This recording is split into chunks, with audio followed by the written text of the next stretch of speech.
Sweet. So on this particular channel, so deal analysis and underwriting, it's pretty self-explanatory. All we're going to do is just underwrite, analyze deals for the duration of it. And I want to say it's about until like 11:30. We'll probably go to like noon today, maybe 12:30.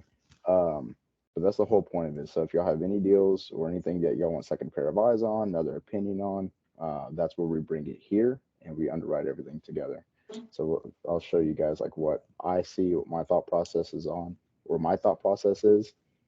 And if it's kind of a like a little bit of a tricky one, then I'll probably bring one of my colleagues on and get their second opinion on it as well, so we just get more eyes on. So let me go ahead and get into the MLS. Oh no, I haven't. Let me do that. It's just my phone number. Yeah, it's just my phone number. Let me go here. Matrix. Log in. Okay. Do. Can y'all see this, by the way?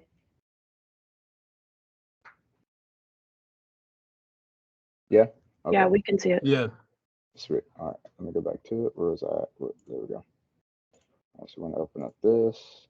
So anytime I'm doing deal analysis or underwriting any sort of property, I want to have, and I've got access to the MLS, so it's a little bit different for me. But if you don't, then you could use Zillow. Zillow is a good tool to use as far as determining like bed bath count, square footage of the property. So it gives you like a good idea. And the Zestimate, don't get me wrong, the Zestimate could be over or it could be under, but it gives you like a range as to where the property could potentially be worth. So Zestimates are worth looking at, really. But what I like to see, or what I want to have open is, okay, tax record, because I want to see the bed, bath, all the property characteristics I want to see. And then whatever tool or platform you're using to run comps is basically the second one I want to have open. And the way I like to do it is to kind of streamline. So we'll do it like this. So I like to have it side by side so that way I'm not constantly going back and forth and I can do it quicker. So let's go check my emails. All right, where are you at? Oh, there's another one you sent me. Was it that one? I think it might be that one. All right, Savannah, we're gonna look at yours, the one you sent over. There's that one. Let's check this one out because this one is like really caught my attention. That one's so kind all owner. That's why. Perfect. So we'll do this one because this is going to be more of a package deal, and I like packages and I like portfolios. So the first one we're going to check out is Kilpatrick, Fort Worth. All right, where do I have it? There we go. This is going to pull up public record. Okay, so this is what the property looks like. Oh, they got one photo. I love it. I love it when they have one photo. So you got 3 bed, 2 bath. It's currently listed for 300. It's 1,200 square foot, and it's been listed for the last 2 days. Built in 1953. So what we want to look for and take into consideration is bed bath count, along with the square footage and the year built. Those are really important to look at and to know. So what we want to find are properties that are going to be comparable. A comparable property, oh darn, comparable property is basically like residential quick. It's basically a property that is similar in, I guess, property characteristics as the subject property. So in this case, this property here is our subject property. So let me go to the Jamboard because these are Hey, terms Derek. that are important. Yeah. I sent you those pictures Oh, perfect. for that one. Perfect. Thank you. So the subject property is the property you are analyzing. Cool. That's your subject property. Let's go back. All right. So here you've got your like the days since it's last closed. So this is from today all the way back a year ago. So this is going to pull up anything around the property in a quarter-mile radius, because this always reverts to quarter-mile radius in the last 365 days. But the way the market is today is not the way the market was a year ago. So ideally, what you want to see is anything that's closed in the last 3 months, 90 days. And if you don't have anything or you don't have a lot of good data, you can go to 180 days, right? So seeing that there's only one difference in the property count, I'll just leave it at 180. As far as all properties that I want to see or all the results, I want to see properties that are active, currently active under contract, pending, and properties that closed. Now, here's why. The closed properties are going to show me essentially what the market or what people are willing to pay for if the property is fully renovated. Okay, that's going to help me determine a good ARV. But you also want to look at what's currently active. For instance, let's say you've got 4 sold properties that were all around $270,000. Well, that would be a safe assumption to assume that your ARV is $270,000, right? But then you've got an active property that's fully renovated. It's an ARV comp if it was to sell, listed at 270, and it's got like 60 days on market or 40 days on market. That lets me know that that 270 price is too high now. So I need to be around 260, maybe 265, but I need to be a little bit under that $270,000 range. So let's kind of dive into this and check out what we got. First thing we want to look at, well, let's cover this real quick. This is where you put your criteria. If you use Propelio, if you use PropStream, any sort of third-party service to use or get any kind of data for comps, for your criteria, leave it empty. Because if you put anything in it, it is going to restrict the amount of results that you get. So for example, let's do square footage, total square feet. Ours is 1243. So let's do 1500 just as an example. We had 7 results earlier. Now we got 4. So instead of seeing a full picture or a full bird's eye view of what's going on in that area or that market, we just limited ourselves and what we're able to see by putting that one criteria in. So when we run comps, you want to be able to see a full picture, have a full solid understanding as to what is really going on in that particular area, that particular subdivision or market. But you can't do that if you have any kind of criteria because you're going to limit it. So we want to check our map. And the reason we want to check it is because if we had like 7 comps all over here, we don't want to use those. I mean, you can, but they're not ideal because they're across a major road, right? And then if there's anything on this side, on the opposite side of the highway or the toll road, we don't want to use those because they're not relevant. Anything that crosses a major toll road or a highway or an interstate is a no-go. And anything that goes across a major road, you typically want to wane from. You don't want to lean heavily on it. You could take it into consideration, but understand that the subdivision over here and the subdivision over here may be entirely different as far as property characteristics and even the elevation. So your elevation, this is really important. So let me note this. Your elevation is essentially the floor plan that the developer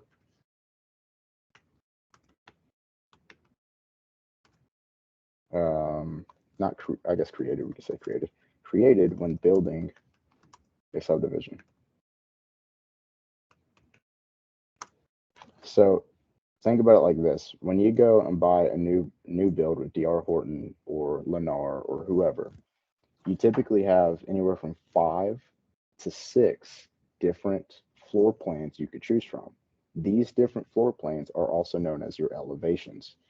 So when you're looking at the different subdivisions, they may have entirely different elevations, which means the layout of the property, the construction of the property may be completely different than your actual subject property. So that's why you don't want to lean on anything that's over a major road so heavily. Now, you can take it as an idea and get an estimated price per square foot as a last resort, but you don't want to lean on it too much.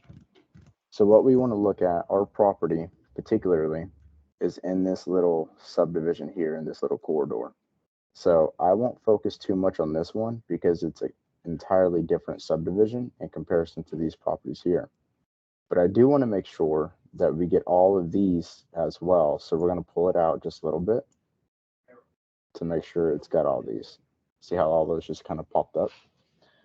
Now, from there, we want to look at our results. But just based off of this, we've got a lot of activity as far as a lot of active comps go. Very few sold comps, and we got one that's currently pending. So we want to take a look at them. Now, let's go down here. All right. Okay. And Savannah, are these the photos for the property, the subject property that we're looking at right now? No. Okay. Let me see. Let's see here. No, that's the one for Coleman. Coleman. Okay. That's a different one, yeah. All right. I sent it, it's in a separate email because I Okay. forgot to Let me check. attach it. Let's see here. This one. Nope, not that one. No, right there. Go to that This one. one right here. No, that's not it. Crap. No, you're Sorry. I fine. know all my emails. You're totally fine. I can send it to you real quick. Hold on. Okay. In the meantime, let's start diving into it. So 4716, they may have it actually listed on here. Yeah, they got photos here. Okay. 47. Oh, no, wrong property there. 4716. Here we go. Oh no, they don't have it. It's one photo. Oh, wait, that's Kilpatrick. No, I don't have those. Sorry. Okay, no worries. So when you don't have photos of a property like this, it's safe to here's the thing. You can never over budget on your estimated rehab, but you sure as hell can under budget, right? It's always better to prepare for the worst than it is to prepare for like not the worst. So in this case, just based off of the price per square foot and the condition of the outside property, like all this looks pretty original. I'm gonna assume it's gonna be a safe assumption that the interior is also probably gonna be a little bit original. Um, that may not be the case. It may be completely renovated and fully rehabbed on the interior. But for now, we just want to kind of assume like worst case scenario. So based off of the price per square, not price per square foot, but based off the square footage, I would just go ahead and estimate maybe 55K in the rehab just for the property. Because if it needs a new roof, if it needs a new HVAC, if it needs new water heater, all interior cosmetic updates like the kitchen, the restroom, the flooring, painting on the walls, light fixtures, you want to consider all of that. And then even the exterior, you want to think of as well as far as like painting the property, replacing the front door, replacing these windows. You want to make sure you consider all that as well. So I would just budget 55K because 55K could take care of it as far as like the square footage goes. So let's go back. Now what we want to figure out is, okay, do we have any true ARV comps? Now this is also another good term that we want to notate. ARV comps, ARV comps. So what is an ARV comp? Does anybody want to take a swing at this one?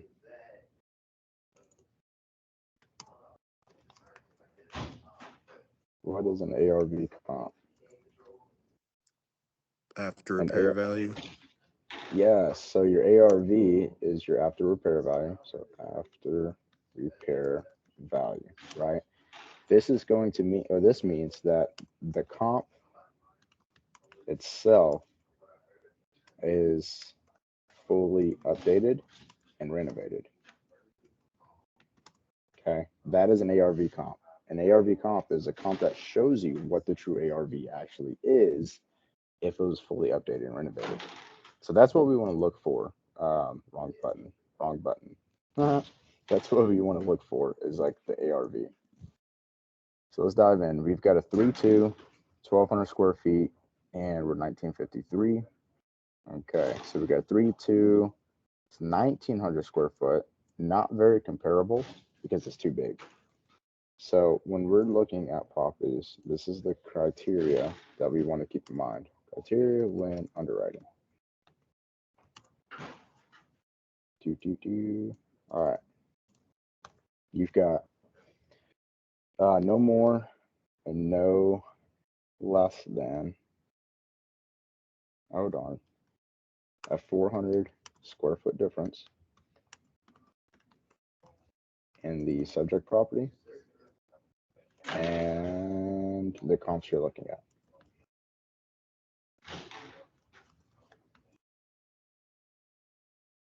Okay. So in our case, ours is 1,200. That means we don't want to go more than 1,600 square feet.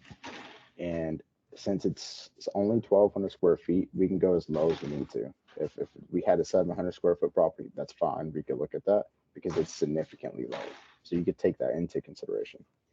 But if we had, let's say, a 2,000 square foot property, we don't want to go more than 2,400, and we don't want to go any less than 1,600. Okay. So 100 square feet difference, and then no more, no less than 5 years apart in age. So if ours was built in, go back to it, 53, then we want to see stuff that's from 58 to 48. Okay, that's a 5 year difference, older and newer. But you don't want to go, typically, you don't want to go too much more. Now, excuse me, here in Texas, it's a little bit different. So you can really kind of play with this if it's this old of a property. I don't want to look at anything that's going to be older than 60, just because the overall construction is going to be a little bit different.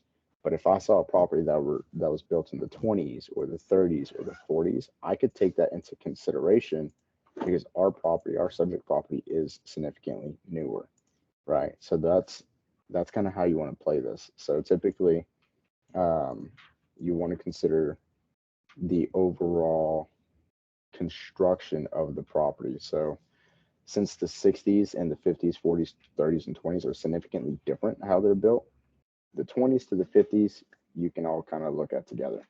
But anything past that 60 mark, you don't want to go diving in too far into the 50s or anything like that.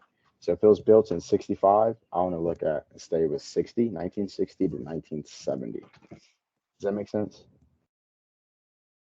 Okay, let's go and go back. There we go. So 400 square feet difference, no more than 5 years apart, give or play. Now, as far as mileage goes, you don't want to go anything past 5 miles out from the subject property. If you do, the comps that you pull are not going to have a whole lot of weight to them, and they're not going to be very valid. So if you're basing your entire deal structure off of comps that were a mile out, when you send this deal to investors and they look at this, they're going to look exactly at what you're sending them as far as the comps, and then they're going to run their own data, right? So if you're getting your ARV from comps that are a mile out, but they're pulling an entirely different ARV from comps that were half a mile, quarter mile out, they're most likely not going to take your deal just because it was poorly underwritten. So you want to make sure that when you look at properties, you don't want to go further than a half mile. Now, as far as like when the last, I guess, when the property's last sold, 365 days is the furthest you want to go back. You want to be back. You want to go back on the market. Anything past 365 days, don't even consider. If you're pulling a property and you're not getting any comps at all in 365 days, there's probably a reason it's going to be a pass. Not, unfortunately, not every property you run or you come across is going to be a deal, right? Because you want to make sure that there's investor activity in the area. Otherwise, you're not going to be able to push it. Otherwise, nobody's going to be picking it up. So having comp data is very, very key to having a solid deal. And the more comp data, typically the better it's going to be. So 365 is the furthest you want to go back, but you typically want to start off with 90 to 180 days when looking for comps. Okay, that's very important. Now the last thing is bed and bath count. Bed and bath count. You want to find properties that have similar property characteristics. So bed, bath count, right? If you've got, let's take this property for example, it's 1,200 square feet, and let's say it was a 3 bed, 1 bath, and all the comps that we're pulling are like 3 bed, 2 baths. Well, you can determine an ARV and take off about 5 to 10K just for that bathroom not being there, or you can kind of bank on it as a conversion play, which means you can add that bath. So, for example, let's say ARV was 270 for all these 3 2s, and we have a 3 1. So, if the ARV is 270, I would put ARV at about 265 because we're missing a bathroom. However, if it's a conversion play, because you can pitch it to your investors, if you convert it to a 3 2, you can definitely get 270, right? But you always want to put as is ARV on paper, and then you can consider throwing in like the conversion play when you're talking to these investors on the phone. So let's dive into it now. Kind of covered that. Okay, so we got too big, doesn't work. We can look at it and take it into consideration because there's a big difference in the price value from 355 to 280, right? Huge difference. So we could look at it just to have an idea as to the condition of the property to see if it actually was an ARV comp. So pretty similar as far as characteristics go. We do have a garage conversion, it looks like. I don't know why I clicked on this, didn't zoom on it anymore. But we do have like a little garage conversion from what it looks like. And they've just got an open patio. But I can tell you now, this is going to be renovated. So let's take a look at it. The flooring looks good. This is what I look for, right? Flooring. Flooring is key. Flooring looks good. Walls are painted. They look nice. It's got new trim all the way around. That's really nice. Got a nice little light fixture here, so that looks good. Okay, let's keep diving in. I would change these out and put canned recessed lights, but that's no big deal. So far, it looks nice, right? Nothing too crazy. It's all uniform. Flooring still looks good. Uniform throughout. Okay, kitchen was updated. Not really the style we typically would do, but I mean, it's nice. You got updated countertops, updated backsplash. The exterior door was completely replaced. It doesn't look like they just threw on some paint. It's actually got nice paneling. So cabinetry looks pretty solid. Flooring is a little different. It's not bad though. It's not like terrible. Stainless steel appliances, and it converts over really nicely. Okay, you got nice lighting. That looks good. So here you can see a bit of a difference. I can't tell if it's the lighting, but this flooring here looks a little bit darker than this flooring here. So that's something I look for, right? Because at the end of the day, you want to make sure that your flooring is uniform all the way throughout the house. But if it's cookie cutter like that, that's fine as well. Not gonna be too big. Yeah, so it's like totally different over here. It's a lot. Panels are bigger, it's darker. So that's something to kind of think about. But overall, it's a nice property, right? Nothing crazy. Looks good. Brand new carpet. I would have changed that out. That looks pretty original. Okay, this stuff here looks like it was original, just kind of painted over. You get your original paneling. I would have done a little bit different on the countertop. Flooring would probably have to go, replace the flooring entirely. Brand new bath as well. I've done this. I would have just done a stand-up shower. Okay, so it's kind of weird because we got one bedroom that's got carpet, one bedroom that's got wood. All this is probably original, just nicely cleaned. Um, you can keep that. I would have just changed all this stuff here. But overall, that's different. You got 2 different floor types in here, and they didn't paint it. And then you got the original fan. So all in all, I wouldn't say this is like a solid true ARV comp, but it's pretty damn close. It's a good comp to base it off of, right? So if we had like a property that was 1,800 square foot, this would be a solid one to go off of. Now we can use this in price per square foot if it comes down to that. This would be a good one because it kind of lets us know like where people are at. as far as paying, like what they're willing to pay. So somebody paid 355,000 for this in December.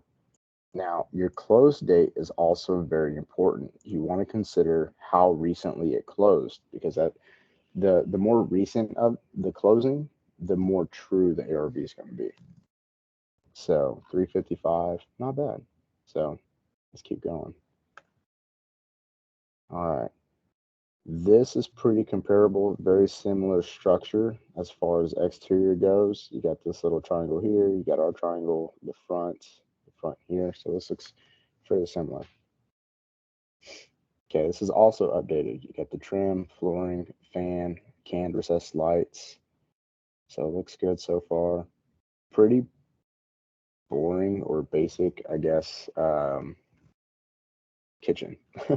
So you got tile, that would have had to go. That's an interesting chandelier. Um, let's see, that would have gone. Okay. Cabinetry looks pretty original. Looks like they just painted over it. Put on like a little granite countertop. I would say quartz is a little bit more in style right now. The backsplash is pretty. Actually, there's a very small backsplash, but it's there. Stainless steel appliances. Okay. So overall, like this property, I would, yeah, definitely. This would need to be changed up. So far, our kitchen and our bathroom would have needed like different renovations. Um, that would need to be painted light, where the fan needs to be replaced. Walls painted. Totally get rid of this because it's just not really in style. But overall, the property is very nicely kept. Like it's in good condition. It's not destroyed. It's not terrible. This is a very turnkey property, very livable, very rentable. It's just not what I would consider an ARV property because it's not fully renovated. It's got slight updates, but there's no full renovation here. And some more tile as well. So I would say this is more of like a um, slightly, I guess, updated comp. Not really like as is or ARV. It's kind of right there in the middle. They listed it for 287. It was on the market for 4 days. That's really good to note. And it sold for 280. So it went 7K under. And that also sold back in January. So far we've got two pretty good solid comps to kind of consider. And this one is like probably the one we'll lean on the most. Let me see where it's located. And it's right by the subject property. That's perfect. So let's keep going. Okay. This one doesn't look, it still has paneling for the exterior, which is good. Not too sure if it's going to be slab. I think it's going to be a slab. Let's dive into it. Okay, so definitely not going to be an ARV comp. You have a ceiling fan that's hanging off of the ceiling, right? So that lets me know that this is probably going to be an as-is comp. So if our property is in a similar, I guess, condition as this one, we could expect it to sell roughly the same. Let's see. Yeah, so this is definitely not ARV. This would be an as-is comp. A lot of this stuff here is going to be original. But this one does have a full garage. Not sure if ours does. Yeah, so that's something to consider as well. This one has a full garage. Ours is just a carport, right? You could enclose it and turn it into a garage, but then you got to get like permits and stuff approved. But that's something to consider. This is a two-car garage, and this would just be a one-port, or a carport. Even if it was converted to a garage, it'd still be one car. So it's also something to consider. And just for that, if this was ARV, I would take off a little bit from the ARV just because of that garage. Okay. So let me see here. Listed at 275. They couldn't sell it because it was overpriced, and they brought it down to 235. Sold for 220 back in November. Okay, so we know worst case scenario, we could probably list this at 220, but let me check and make sure. Yeah. So our square footage is still good. It's not too much bigger. Year built is still pretty good, and it's a 3-1, and we've got a 3-2. So that's a little bit, would be a little bit more attractive just because we have that extra bathroom. So I think we got pretty good solid comps. The further back we go, the worse the properties are going to get. Actually, this one's pending. So that's all of our sold comps. Now we're going to go into pending. So I've already got this thingy here. I don't know if that's a garage or a carport. It's kind of weird. But let's look at it. So far, all original. Got a big old shed in the backyard. Nice big yard. That's really it. So this is not an ARV comp. It's more as is. They listed at 297, brought it to 264. 57 days on market because it's priced way too high. And it hasn't sold yet. So there's no idea, or there's no telling where this property is really going to sell, but it lets us know, like, hey, worst case scenario, if we listed our property at the 264, let me see, hold on. No, we'd have to be lower because this subject property, or this property is bigger by 500 square feet. So we would probably have to list ours at about 250, 245 just to get it pending. So that's also what you want to make sure, right? It's the square footage. Year built's good. Bed bath count's good. It's just a little bit bigger. But it gives us an idea as to kind of what's going on. And it lets us know, like, worst case scenario, if we list, I guess, lower than our ARV, what it actually really is, then it would be pending. So it just lets us know that there's actually activity in the area and people are moving on these properties, which is good. Now we want to see the active properties. This one here is 1,200 square feet. It's a 3-2. It's listed at 330. So we want to check. B means back on market. So something happened. It went under contract, and for whatever reason, that buyer fell through, and now the property is currently back on market, and it's active. So just by looking at this, we can tell it's probably going to be a good ARV comp. So let's start diving into it. Only big difference here is they got a garage, and ours is a carport. So let's look. Okay. This is nicely done. So this is what I would consider an ARV comp. So you get the flooring, you got the canvas recessed lights. Looks like the kitchen was updated. Yeah, so the kitchen looks updated. These are brand new cabinets, stainless steel appliances. So overall, this looks pretty good. Okay. Okay. Door here is original, but that's no big deal. Updated the restrooms entirely, so that looks good. So overall, like, not bad. It looks pretty nice.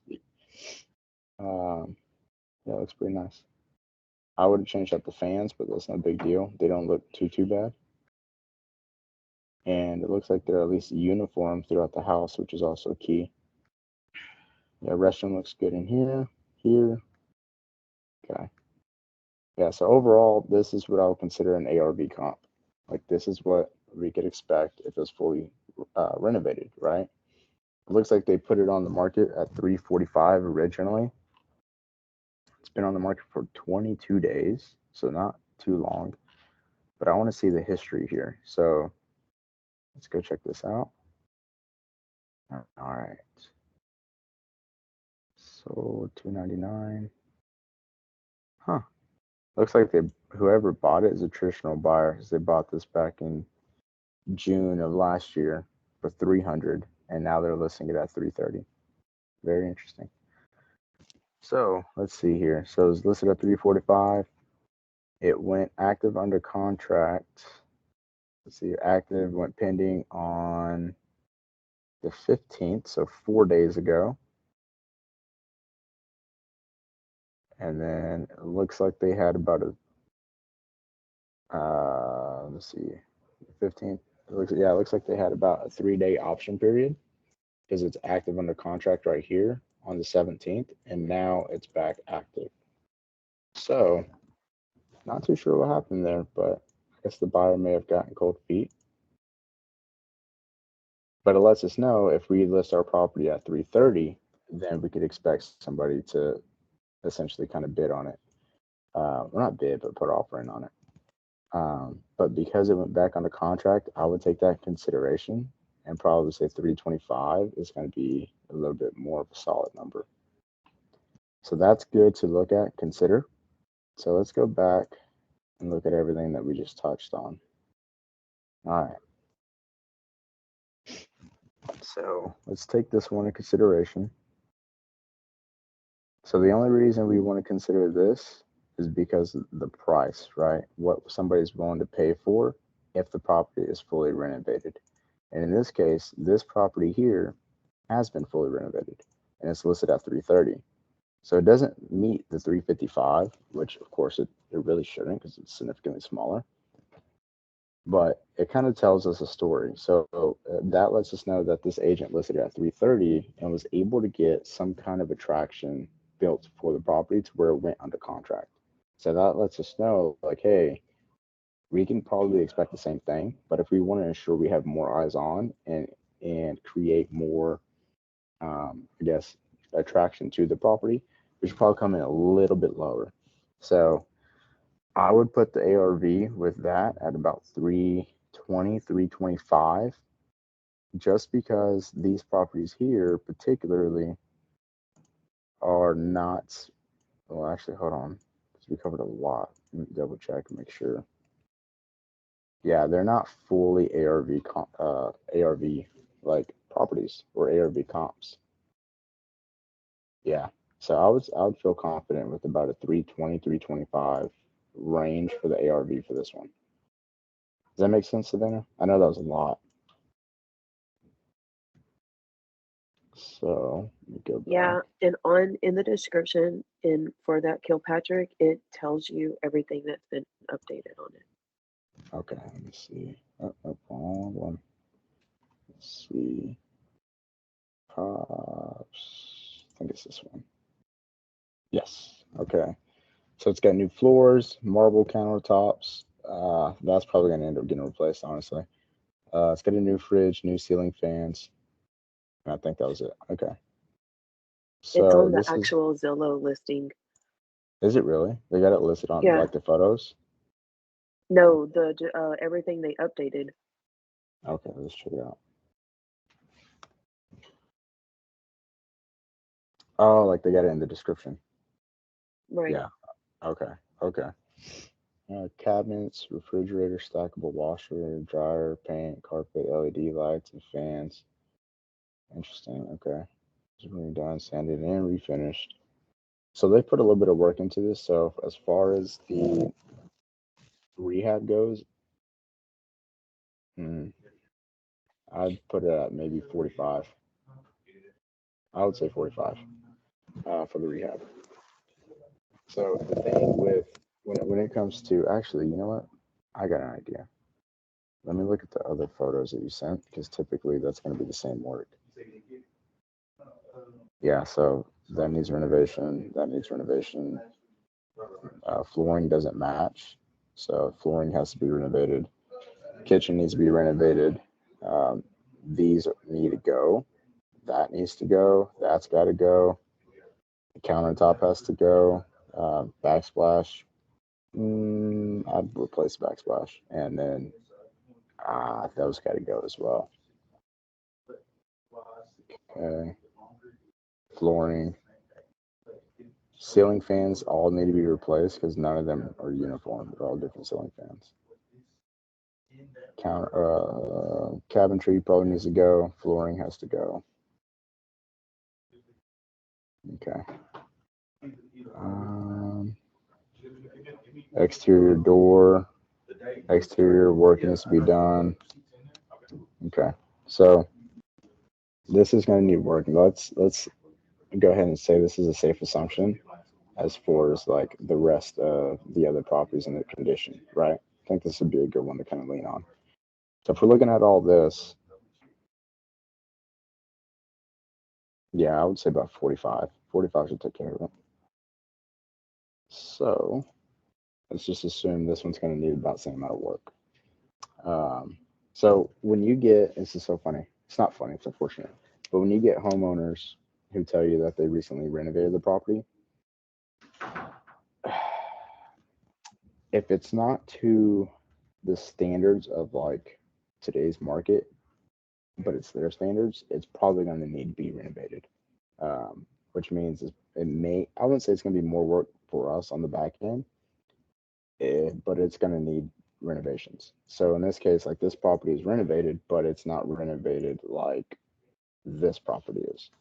This is more of a finish out that we would aim for, right? Because this is nicely done. Everything for the most part is very uniform. Ceiling fans, lights, flooring, paint, trim, doors, bathrooms. It's all very uniform. So this is, I guess, like the ultimate goal that we would strive for when doing, um, or maybe the flooring's a little bit different here, but that's okay. Um, when doing a flip, because this is an excellent like example. So if the property's renovations don't look like this, then it's going to be need to be renovated again. Um, we're touched up, we're fixed, but yeah. So let's go back. We got, let me pull up our handy dandy calculator. So if we got an ARV of, let's say, 320, we're going to take that, we're going to multiply that by point, let's do 0.75. Let's see, Fort Worth. Okay, 240. Now let's take off about 45K. So our MAO, or maximum allowable offer, is $195,000 for cash. Okay, that is our maximum allowable offer. This is before we take off our actual assignment fee. So let's write this all out because I'm very visual myself. So let's do ARV. It's 320,000. Our rehab is about 45K. Now we're going to run this at a 0.75, so 75%. Oops. So if we break down our secret Krabby Patty formula, we'll do 320. We're going to multiply that by 0.75. Okay. That is going to give us, oops, oops, there we go. That gives us, was it 240? 240. And then we take the 240 and subtract 45. That gives us our 195. Okay. So the 195 is our maximum allowable offer. That means if I were to take this to, or just take Ben from our example this morning, if I were to take this to Ben at 195, or take it to Ben, I would push this out at 195. Like, hey, Ben, got this property. This is my asking price. So your asking price on this property should be about $195,000. Now, where it's important is how you negotiate your assignment fee, right? So let's say we wanted to make a 20K assignment. So we're going to take 95 minus the 20. So our offer to the seller is going to be 175,000 cash. That is going to allow us to make this assignment fee. That'll allow us to make 20K. Now, another important thing to note is the bigger the assignment fee you're striving to make or you're wanting to make, the more play room, more wiggle room you have to negotiate with that seller. So, for example, if I wanted to make a 30K assignment, I'd come in at 165, right? And I would let that seller work me up. Let the seller make them work in their negotiations to bring you up, and then come to an agreed price that they suggest, as long as it's within your MAO. So even if it comes down to like 10K, so if it comes down, if they bring you from 165 to 185, at least you're still making a 10K pop, right? But you're allowing the seller, you're giving them the illusion that they're actually winning in the negotiation. And people like to win, especially when it comes to negotiating. So if you can have somebody win in their negotiations, but you know, like, hey, at the end of the day, I know I'm making a $10,000 assignment on this. You're creating synergy because you're both winning. You're getting the $10,000 assignment potentially, and then they're getting uh, the higher price that they negotiated for. So the bigger the assignment, the bigger the gap you create. To summarize, the bigger the gap you create, which allows you to have more negotiation room, right? And then let's say we come down, I present at 165, I get it locked up at 170. Well, instead of 20, now I just made a $25,000 assignment fee. So that's also something you want to consider as well. So for this one, Savannah, I would go ahead and recommend offering the 175 in cash. So let me go back here. I guess what was bring me back up to speed and the story behind this one? On which one? Kilpatrick? Yeah. That's pretty She's cookie cutter. She's just wanting to get rid of all of her properties. Okay. So with this one's a little bit unique as far as her portfolio goes because they are tenant occupied. So this is going to be a really good quick lesson. When it comes to properties, I just emailed you the pictures for Dennis, or I emailed you the link for that next one. Okay. So when it comes to properties that are tenant occupied, it's really important to consider a few factors. Let's continue. So let me go here. Tenant. So what? Let me go back. What to ask if the properties have tenants? Okay. So first thing you want to ask is how long or what kind of lease are they on? What kind of lease is the tenant on? Is this going to be a 6-month lease? 12-month? Is it month to month? What is it? What does that lease length look like? That's very, very important, right? A lot of investors typically will stay away from properties that have tenants in place. Few of them will pick them up, but for the most part, a lot of them like to stay away from them just because they don't really understand and know the tenant history behind it. And when they pick up a property, they usually want to add some kind of value to it, which could be renovations, it could be increasing property rents. So it's hard to renovate a property if there's a tenant currently in place. And it's also hard to increase rent rates if there is a 6-month, 12-month lease that's already in place. So anytime we have tenants, we want to ask what kind of lease is the tenant on. We also want to ask how has the or how is the tenant's payment history? This is very important. So in this, and a lot of investors kind of, I wouldn't say they shy away, but they get a little bit resistant when you ask this question. So it's how you ask it that's really important. So how is the tenant's payment history? Are they, have they ever been behind? That's really good to know. So darn it. So have they ever been behind or late? Really important to know.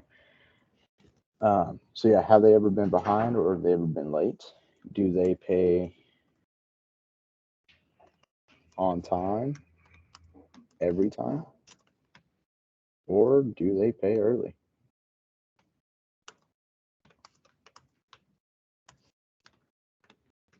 Right? These are very important questions. Now, anytime you have a tenant occupied property, another good thing to ask is there a T12 for the property? What is a T12? Anybody know?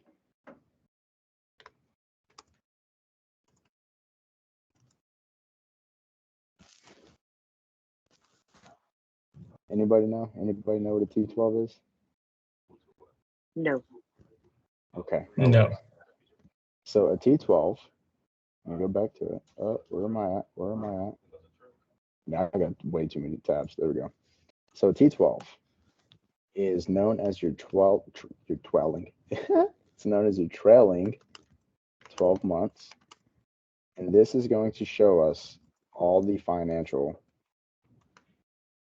performance of the properties. This will include, typically it'll have your profit and loss statement, so P&Ls. That looks weird. We'll do P&L statement. We'll do rental vacancy history. Vacancy history. A management summary. Okay, so profit and loss statement, vacancy history, management summary, and then rent rolls. Probably most important, rent rolls. So this, your T12 is a financial, basically it is a document that shows you how the property is doing on a financial standpoint. So anytime you have a rental, right, anytime you have any kind of rental, this is very important information to know. You want to know if there's a T12 available.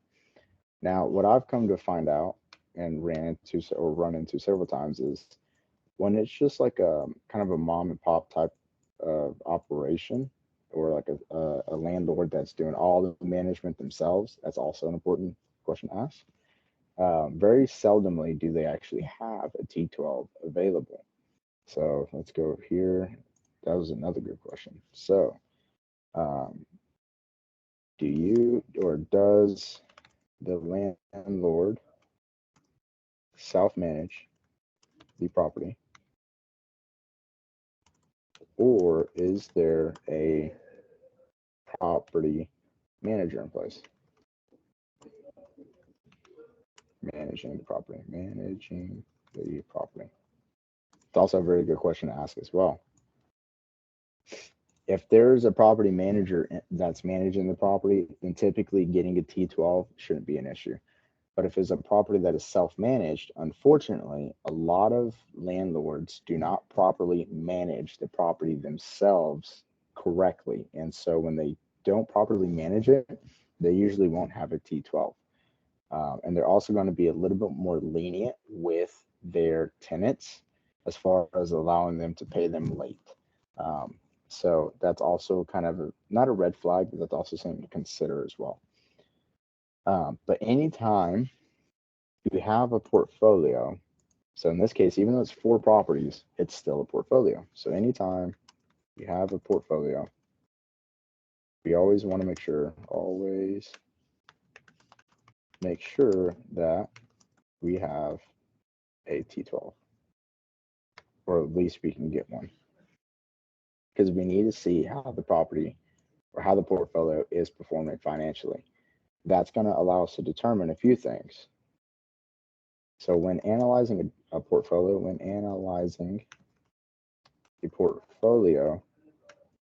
a T12, this is getting really in depth, y'all. So T12 will allow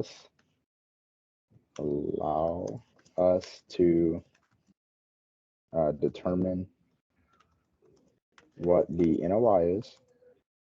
This is going to be your net operating income. This is how much the property is actually producing as far as cash flow goes in your pocket after all expenses paid. This is PITI, marketing expenses, vacancies, like all of it. This is your net operating expense or your net operating income. This is how much your cash flowing. Very important. So when we have the NOI, this allows us to then be able to figure out what the cap rate is. A cap rate is essentially, it's short for capitalization rate.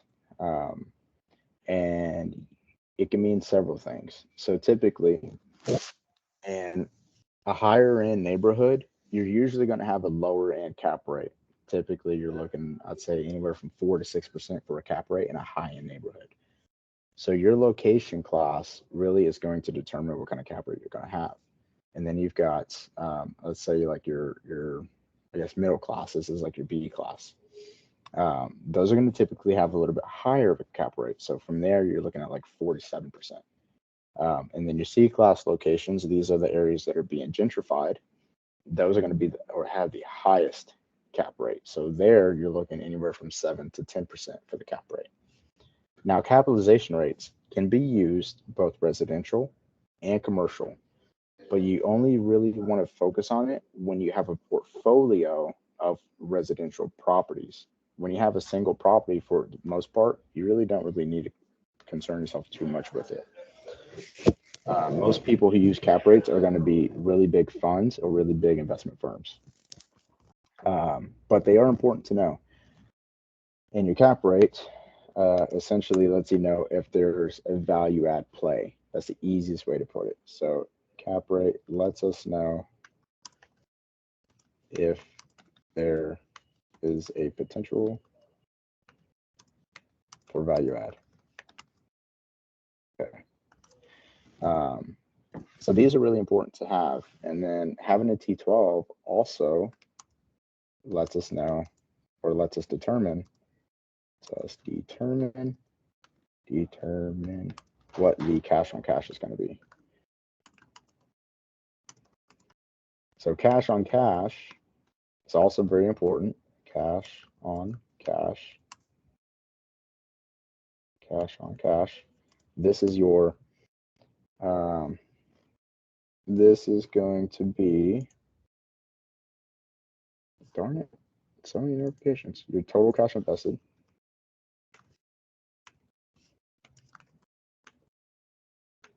Invested over your purchase. Or I'm sorry, your, not purchase, but over your, I guess your returns. Potential returns. Potential returns. So that's your cash on cash return. So it's your total cash invested that you got into the property divided by the potential returns you're going to make on it. So typically the higher cash on cash return you have, the better the deal is going to be. Typically you want to have no less than 10%. And if you can get 20%, amazing. Okay, so bit of a tangent here, but this is really important stuff to know when you're doing a portfolio. You want to have this T12 because it's going to allow us to set this deal up and structure it a certain way. So let's keep going. Is everybody with me so far? I know I'm covering a lot. It's pretty in depth. That's exactly what I needed. Perfect. Yeah, that's good. Perfect. Andrew, how about you, man? Are you good?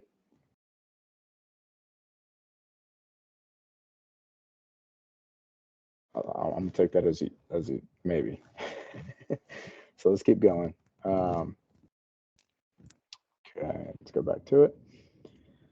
So Savannah, for this one, again, that's where I will come in at. And that's what I would offer is going to be our, where does our example go? The 175. Okay. That's for this property though, just for this one. So let's keep going. Go. I really need to close out some of these tabs. Is this the same one? No, this is a different one. Same amount of props. It's gonna be this one. Okay. Let's check out Dennis Avenue, and they're asking 220. All right, so we're gonna run the same thing here. So let's go back. I want to see property characteristics. Just FYI, on these next three, they're not on the market yet. She just went ahead and gave them to me. Sweet, that's perfect. So we're gonna do search. We're gonna do residential. We're gonna do quick. All right, here we go. Okay. So again, we don't want to look at 365. We'll look at 90, see what it brings up. We got 10. We can run off of 10. 10's pretty good. No criteria here. And what we want to see is active on option, pending, and closed. Let's check our map. We want to see where these properties are located. All right. So far they look pretty good, not too crazy. I think we can run with this data here. So let's go ahead and go to our results. All right, so 5736. Okay, it's listed, they're asking 220. So this property is significantly smaller than the subject properties. Okay, that is something we want to think about and consider. Not only is it smaller, but it's also got a significant smaller bed bath count as well. Okay, and then if we look at our pricing here, it's kind of all over the place. We got 580, 345, 624, 615, 674. And this one's kind of weird. So let's check it out. It's because that area they're redoing and bringing it up. It's over They're by the gentrifying neighborhood. it. Yeah, Okay. it's area I grew up in, but this one also, I can tell you, it doesn't have any central heat and air, so it's gonna have to Okay. have that put in. Okay. So that's definitely something we want to take in consideration. Like, could this be a potential tear down to where we build a brand new house, 2023 or 2024? Because if we do, that's similar to how this one is built, 4 bed, 4 bath. It's a new build, 2,500 square feet, sold for 580. How long did it take, or how long did it sit for? So this one sat for a while. It sat for 121 days on market, and it looks like it closed actually back in. It closed on my birthday. Ain't that cool? So it closed in January for 580. It was originally listed at 622,500. Relisted, they changed the list price to 610,950. So which is really random. So 611, but it sold significantly under at 580. Beautiful home. Yeah, very nicely done. So that's something we can look at as well. Because the property's so small, if we were to do a tear down, it wouldn't cost entirely too much. It wouldn't cost an arm and a leg. So we could look at it both ways. All right, now let's see if we could find some comparable properties that we could look at. So in this case, because we're at 848, we can't look at anything bigger than 1,200 square feet. So, which means we can't look at anything. The top one's listed at 217. Let's check this out. Okay, so this one's pretty rough. Yeah, that's not gonna sell, so this is too high.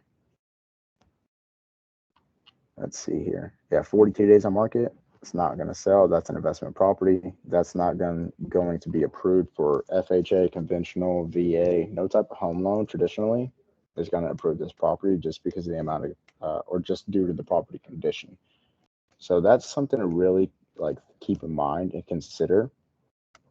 Is just that, will this property get approved for traditional home loan? And in this case, it's not.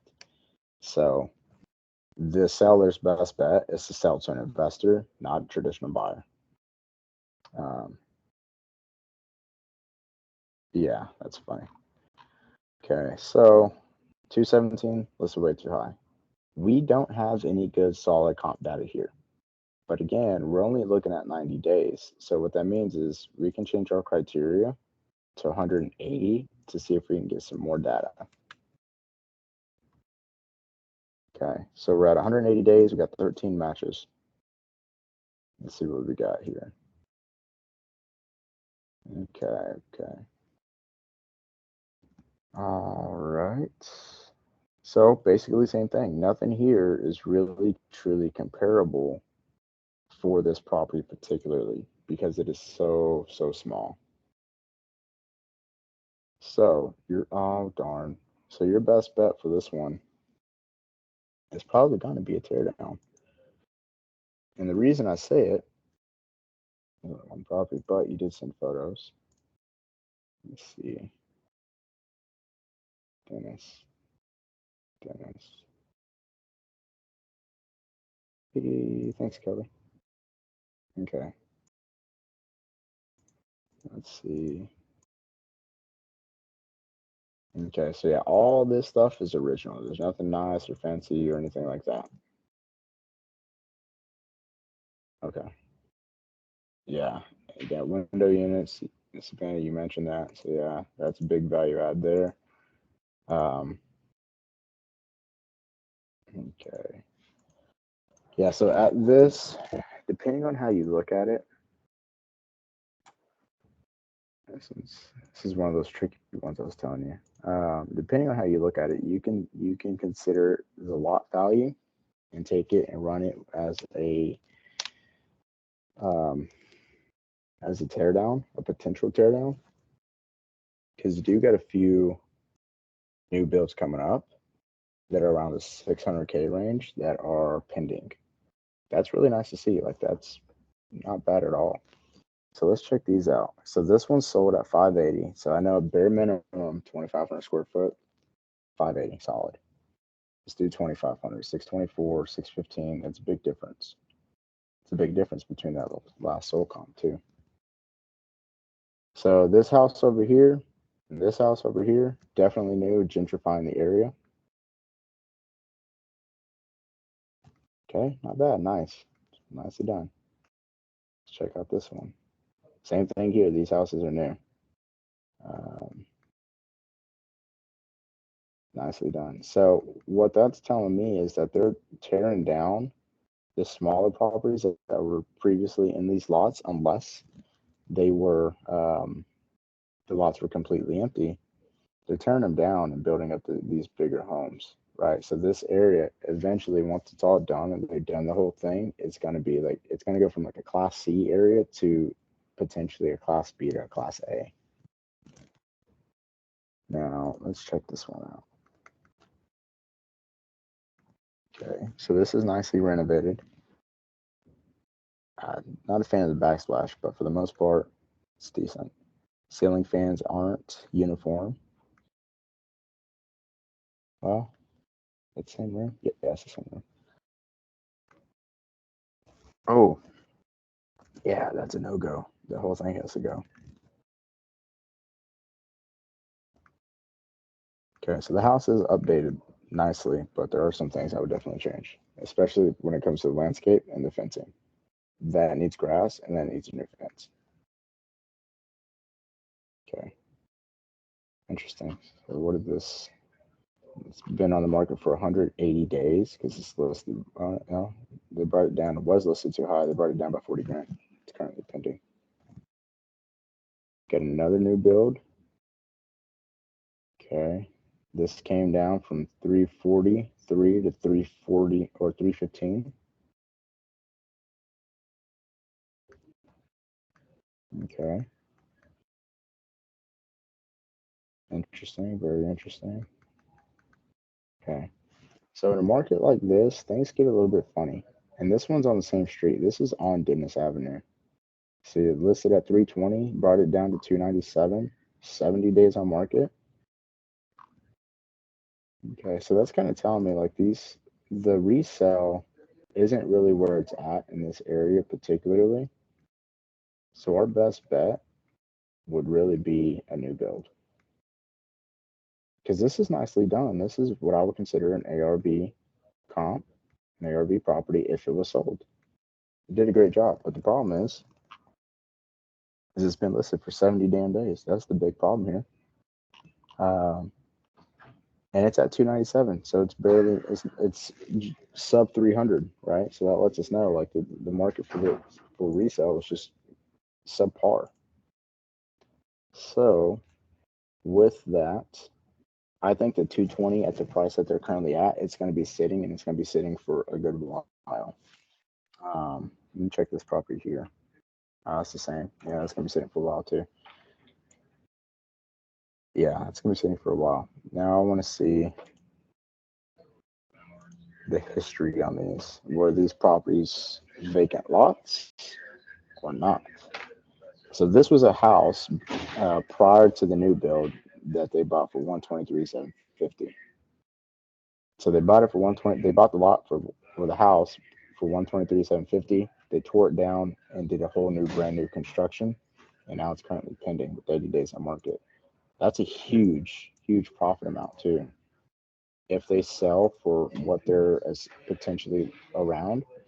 So to give you guys an idea, typically when you're doing a new build from scratch, you can expect about $100 per square foot for construction costs. So this one probably costs about $256,000 just to make. So 256 with the acquisition of, let's see, 123,750 plus 123,750. Oh darn. So they're all in so far. They're all in like um cost is 379,750, but that's not including the closing cost or the holding fees, right? So let's just do um hell, even if it was 100 grand, which I doubt it was, let's do 75. Let's say closing costs consists of 75,000, which I highly doubt it because that's like a lot. Their total cash invested is 198,750. If they sell this thing for the 624 or even 600 grand, that's a massive profit, like huge. That's a beautiful payday. So that's probably going to be like a developer. This would be more keen for a developer doing new builds. So with that, this one, as far as ARV goes, let's check it. So we got 580. I would put ARV for a new build at 600. It's always better to be conservative on your number than it is to be overpriced and have stuff sitting for 70 days. So I would put it. Did I say 5? If I said 5, I meant 6. So I'll put ARV at 600 for a new build. So let's go back here. Okay, now let's go and add another page. So for a new build,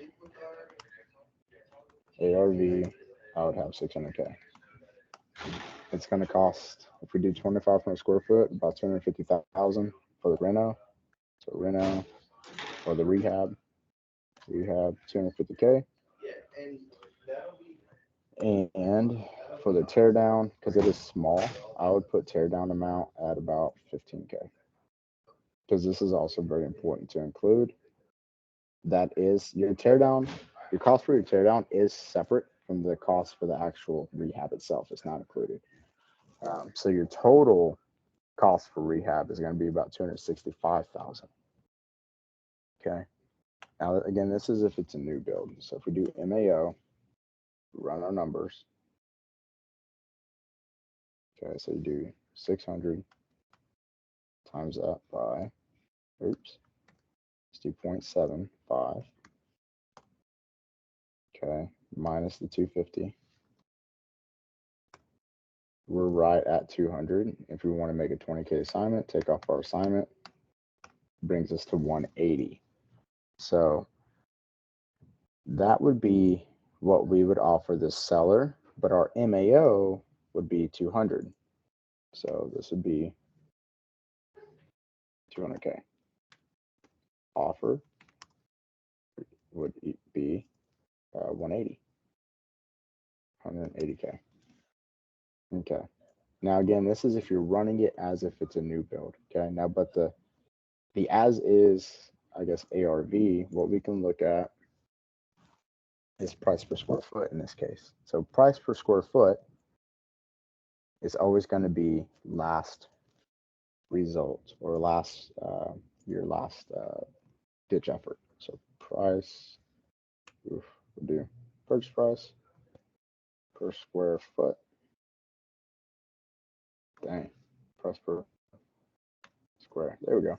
Oh my gosh. Oh, thank you. Okay, so price per square foot is always going to be last ditch effort. You'll have a lot of investors, especially those who have been doing this for a while, that determine their ARV primarily off of price per square foot.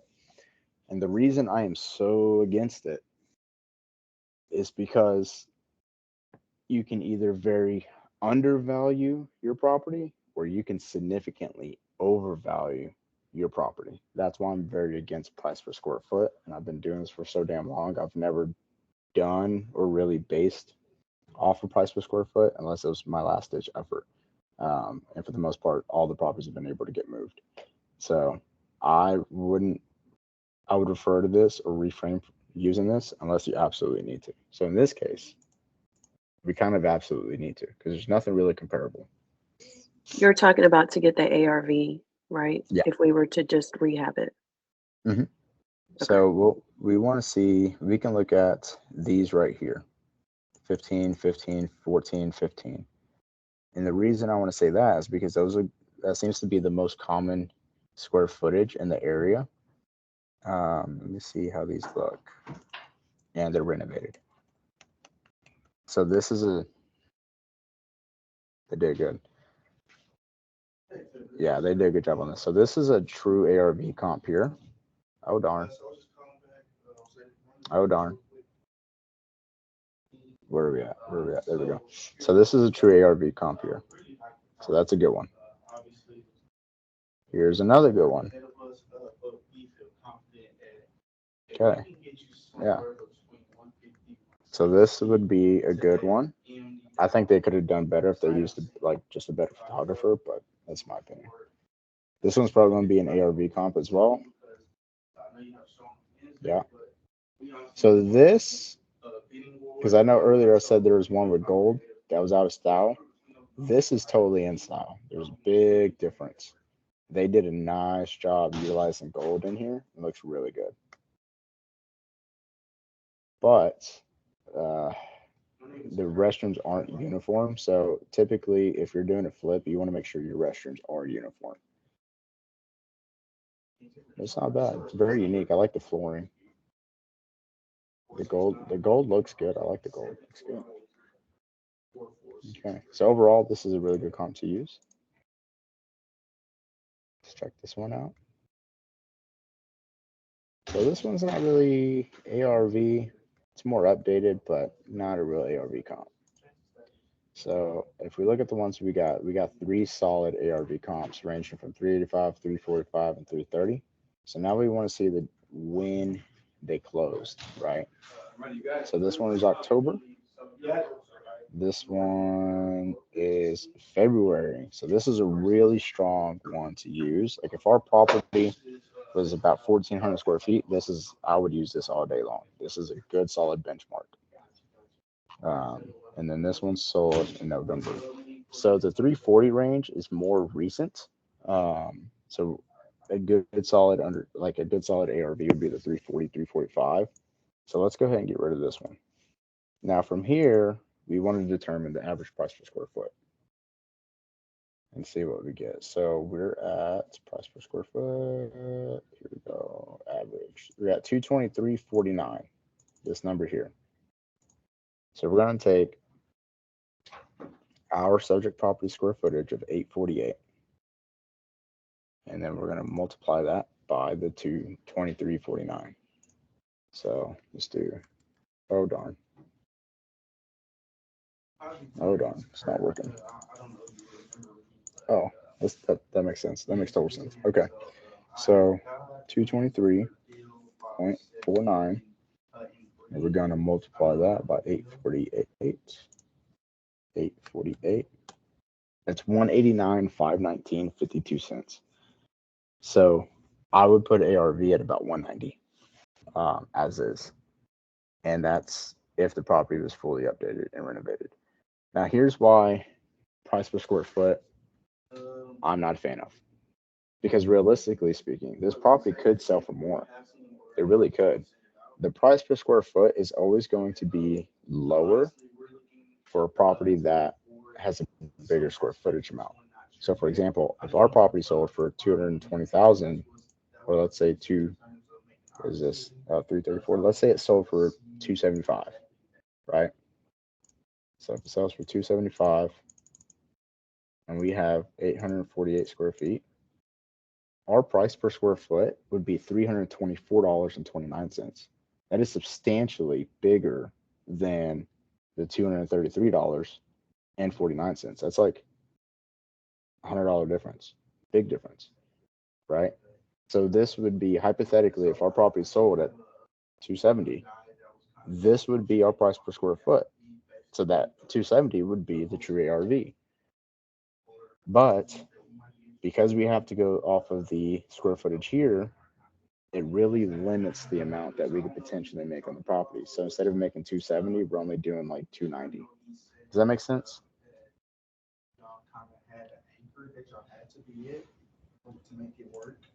So if we did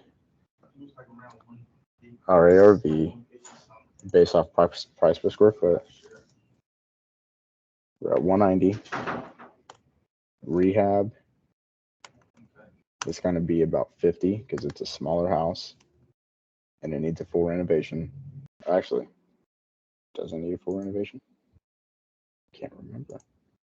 Yes, it's going to. It is, right? Yeah. Mhm. Yeah, it is. Okay, so it needs a full renovation. We're not tearing it down. But what does this put our MAO at? Anybody want to run it? Remember ARV. Times that by 0.75. Then you're going to take off the estimated repairs.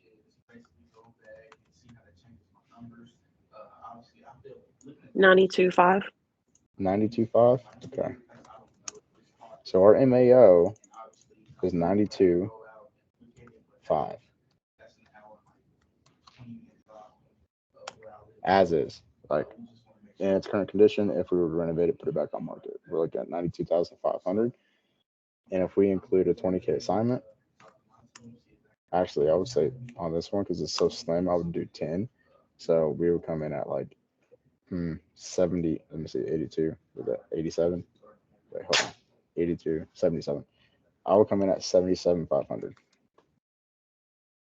It's a 15K difference, but this allows enough wiggle room to work it to where we're still able to make at least 10K on it, as far as an assignment goes. So that's where I'll put this one. So they're totally different, right? You've got one ARV that's based off of new comps and one ARV that's based off of as is. So how you run this one is really determined by overall the exit strategy that you have in mind for the investor. So if your exit strategy is to do a new build, then running your numbers off of this is going to be better. If your exit strategy is to renovate the property, then this is going to be better for you. Does that make sense to everybody? Yeah, so wouldn't we put it in there, just put it in there as a new build?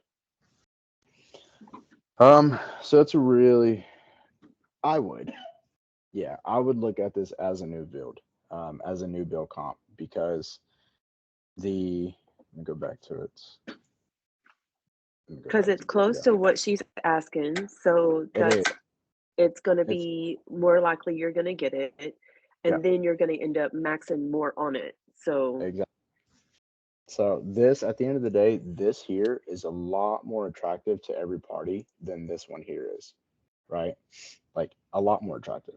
So when getting this one, that's what because the here's the thing. So like when you're looking at new builds or areas like this where there's gentrification going on, the value for a distressed property isn't really the property itself, but it's the lot, because there's a massive gap. Like these properties are listed for 600K. This one sold for 580. If our ARV is $600,000 upon completion and putting it back on the MLS, that's a huge jump in valuation from lot for the lot itself. So let's take a look at the 580. I'm curious to see what the taxes are for the lot. So lot value, actually, it doesn't look like this was an empty lot when they bought it, from the looks of it. And the land value for the lot was 70 grand. So they got a killer deal on this, dude. Like a killer deal. Let me check the other ones. I'm curious about those. Let's do 615. Let's see. Yeah, you got real AVMO at 603. Yeah, I feel confident with the 600 ARV. Land value, you're looking at 100 grand. Let's check the other one.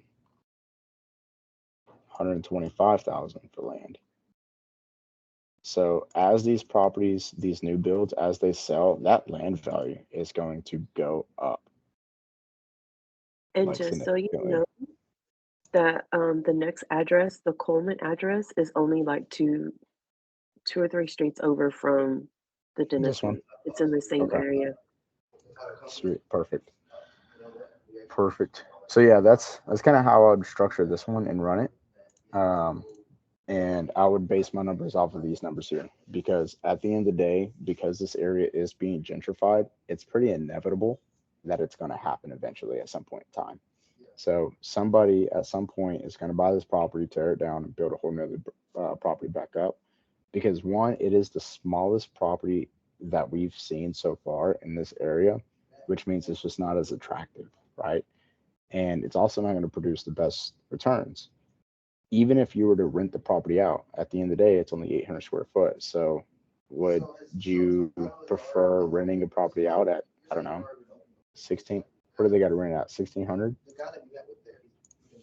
So what is it? Let me see. No, wrong No, one. that one's 14, like 1450, I Yeah. think, for So they dentist. got it.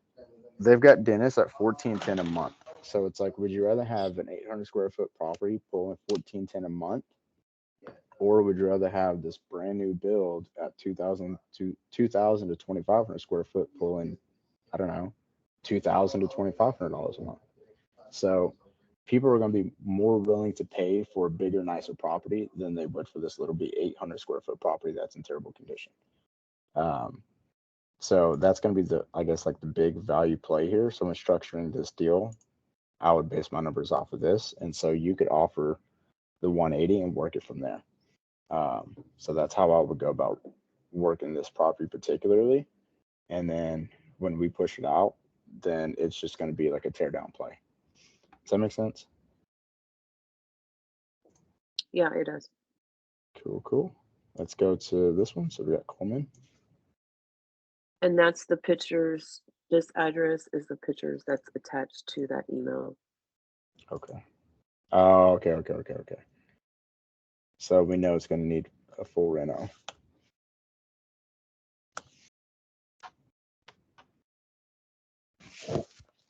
Okay. Is everybody staying with me? Am I moving too fast? Does anybody have any questions so far? No. Good to Doing go. great. Good to go. Cool. Let's keep going. I'm a little lost. I'm not gonna lie. I joined late. Sorry. Oh, you're fine.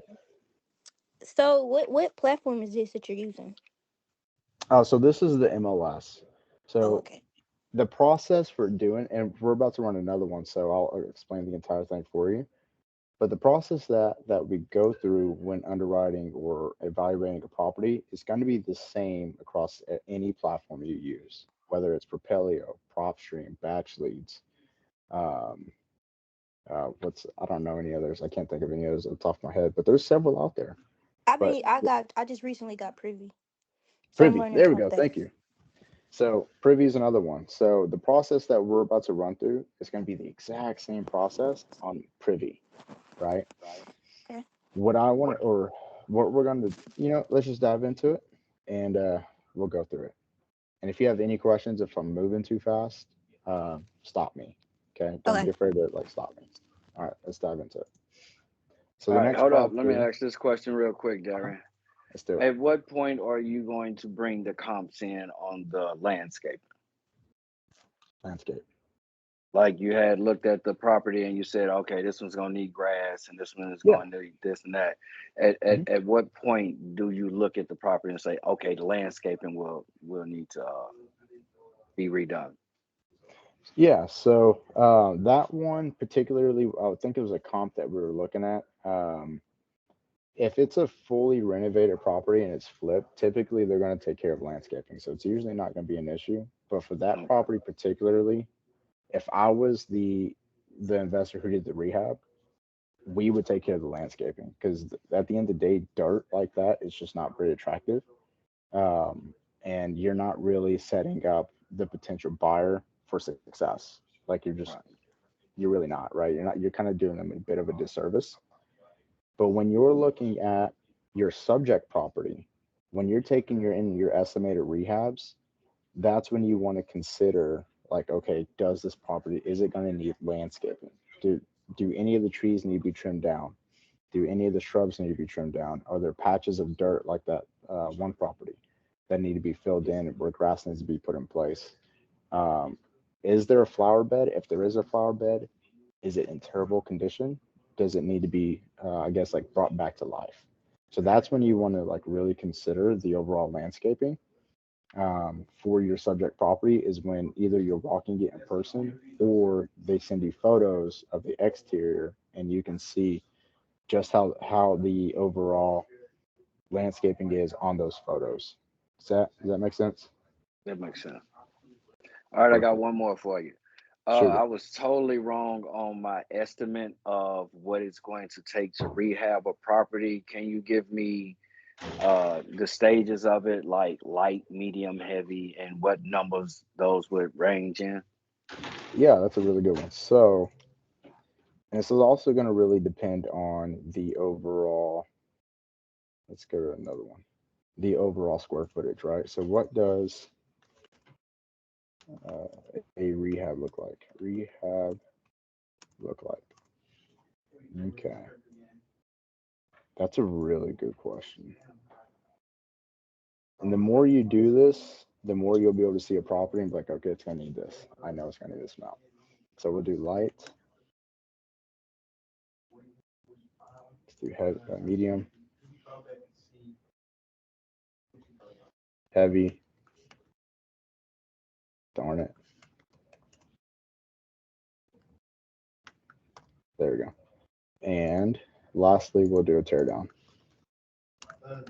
Okay. All right. That looks good. So for a light rehab, let's say we're looking at anything less than 1,500 square feet. So 1,500 and less. I think that's less. Pretty sure it's less. So 1,500 less, you're going to do, I would say, about 30K in a rehab. This will cover cosmetics for the kitchen, if it's needed, paint throughout the house, possible flooring, and restrooms. 30K would do a pretty good job as far as getting all this fixed up. A medium, or let's keep going. So we got light, that's 1,500. I know that answers that, yeah. Well, let me see, 1,500, and let's say we need 2,000, so 1,500, so about 2,000 square feet. I would say about 45K, and that's going to cover the exact same stuff. Anything, I would say 2,000 to 2,500 square feet, you're looking at about maybe 50. And then anything from 2,500 to 3,000 for a light cosmetic, because that's a big old property. Let's bring this a little bit smaller. I would say 60 for a light, just because of how big this property is. And these ranges will cover pretty much all of this here. Light is usually going to consider all the cosmetic stuff. It could be redoing the kitchen, the bathrooms, painting the walls, the flooring, the accessories in the house, ceiling fans, light fixtures, all that good stuff. Medium, if we're looking at like 1,500 and less, so medium, you're looking at about 45K. And this is typically going to have all the same stuff here, except, so everything as a light, except it'll also have we do plus one big ticket item. So this can include like a roof, foundation. Could be plumbing, electrical. Let's see, roof, foundation, plumbing, electrical. It could be a water heater, and it could be HVAC. So it's going to include everything over here with the addition of one of these items. So that would be for 1,500. If you're looking at 15 to 2,000, then it's going to be, I would say about 50K, 55. Yeah, I'd say about 55. 2,000 to 25. You're looking at about 60K. And then if you're looking at 2,500 to about 3,000, it could be anywhere from, I would say, 65 to 70K. See if I can make that a little bit smaller. There we go. Now, for a heavy, it's going to be everything over here, exact same stuff. Let's do medium. Yeah, okay. So we'll do. This is going to be 1,500 and smaller. So everything plus, I would say anywhere from 2 to 3 high ticket items.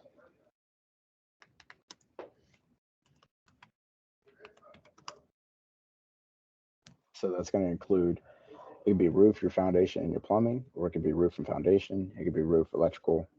It could be electrical, plumbing, so on and so forth. So as long as you have everything cosmetic that is needed, interior, exterior, and everything, or at least 2 to 3 items for a high ticket, these are typically going to be your really distressed properties, right? So if you're looking at a 1,500 property that's going to be super distressed, you're looking at anywhere from, I would say, 55 to 60K just in the rehab for that. And then as we keep going, okay, we've got, so 1,500 there. Let's say we got 1,500 to 2,000. You're looking at, I'd say, 65 to 70K.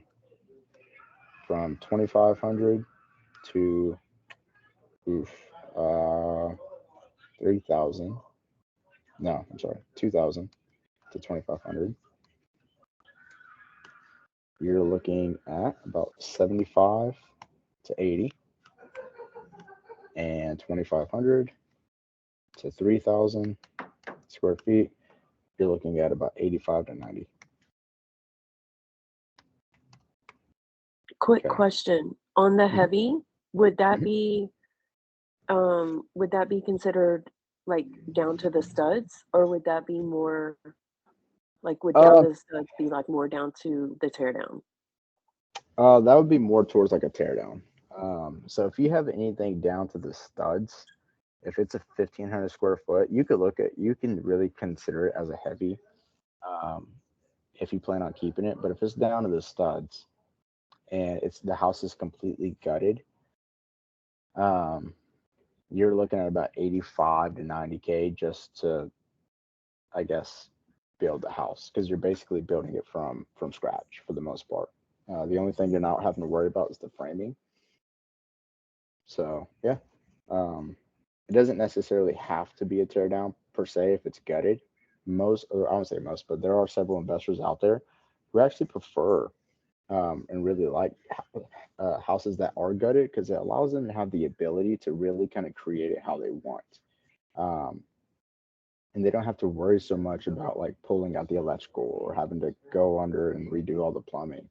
Like, it's all taken care of throughout the entire process, so they ensure that there's not going to be anything that's like hidden.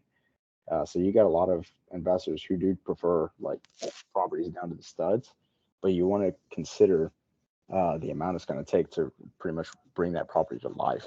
And so for 1,500 square foot property gutted, I would say about 80 to about 85K would be a good reno, maybe 90. Um, Anything bigger than that, I would just go ahead and prepare for like 90 to about 110. Because that is going to be a pretty healthy budget, regardless of the size. Does that kind of make Okay. sense? Yeah. And then if the property is a complete tear down, like let's say it was fire damage, Okay. this is going to be pretty important. So if it was a fire damaged property, and let's say it's like 1,500 and less, typically the cost for tearing this down is going to be anywhere from 15, actually I would say 12 to about 17,000 for a tear down, just to tear the property down. And if it's bigger than that, I would just go ahead and plan for about 20K just for a tear down.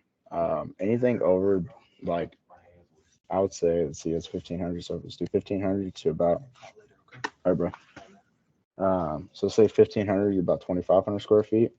You're looking for a tear down for about, yeah, I'd say about 20 to 25K. And 2,000 to 3,000, you're looking about 20, I'd say about 25 would be solid. Yeah, I'd say 25 would be pretty good because it's going to be about the same amount of work required. And then the cost to build a home, cost per square foot to build, new build, is about $100 a square foot. So, for example, a 1,500 square foot house, brand new, is going to be about $150,000 to build.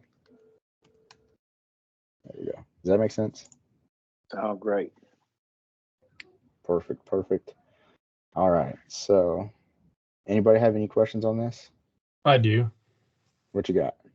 So this is just basically in the Dallas Fort Worth area. Is that correct? Like that valuation, that's not, it's going to depend. Those numbers will fluctuate with location. Yes. So I will say though, like I use the same metrics for any deals that I've come across. So like when I look at stuff in North Carolina or Kentucky or Tennessee, I consider the exact same factors. And the reason for it is because Dallas is one of the hottest markets in the country right now. But I know that these numbers here are pretty relevant just about everywhere else. If I was looking in California, then I would probably over budget. But for any market that's not really doing as, or that's as hot as the DFW area is, I would stick with like I guess the criteria that I've got in place. Does that kind of make sense? Yep. Because it's kind of creates kind of a bit of a soft cushion. But for any like California, New York, possibly Florida, in those areas, I would budget a little bit more. Okay. Yeah. Because I come from one of those kind of areas, Jackson Hole. So that's why I was asking that. Yeah. So I would budget a little bit more in those areas. Yeah.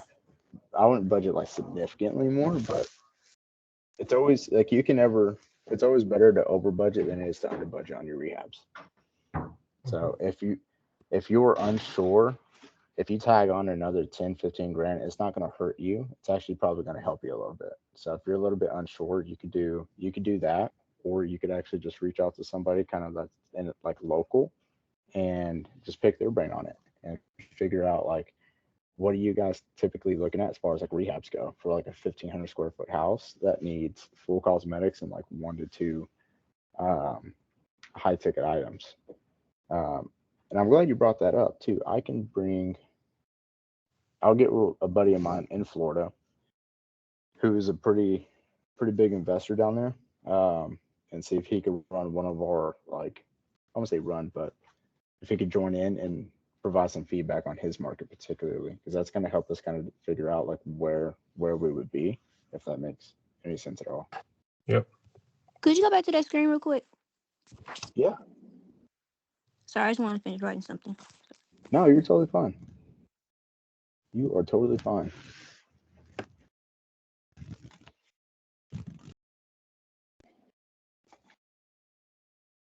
All right. How's everything so far? Is it a lot of information? A lot of good information.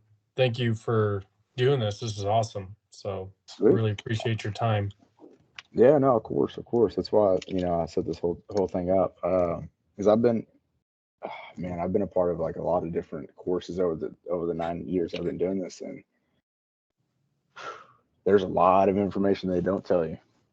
So you gotta learn from doing and kind of failing forward. So if I'm able to help in some way of like breaking it all down and sharing everything that I know, then killer.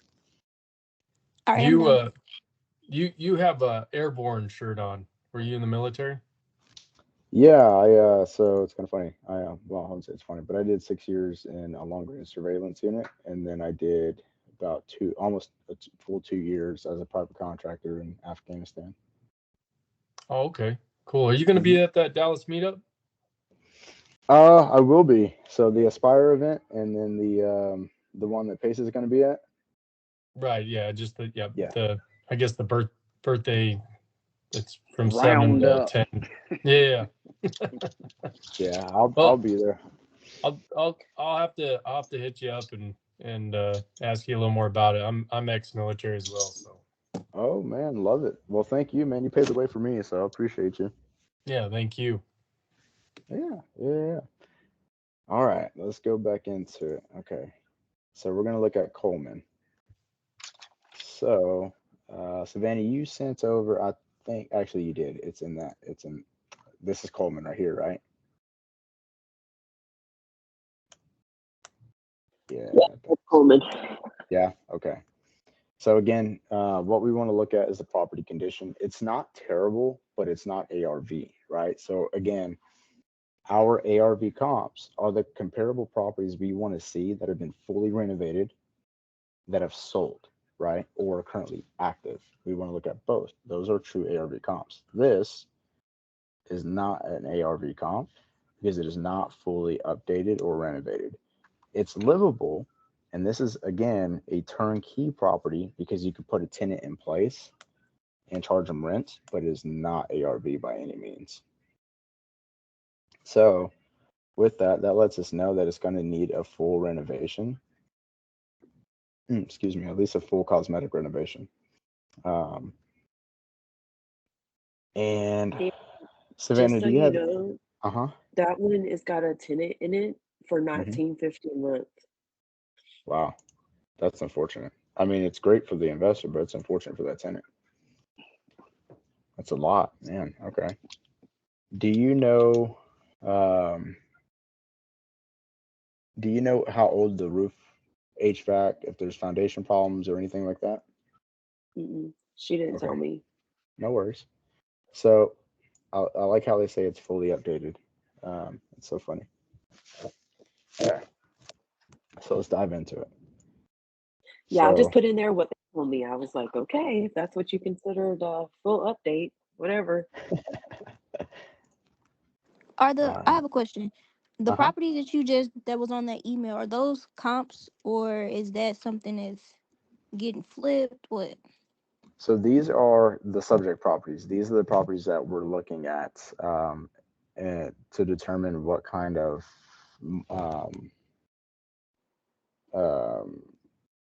I guess determine what kind of offer we can make on the property. So I guess a little bit of a backstory on this is it's a small portfolio from one investor.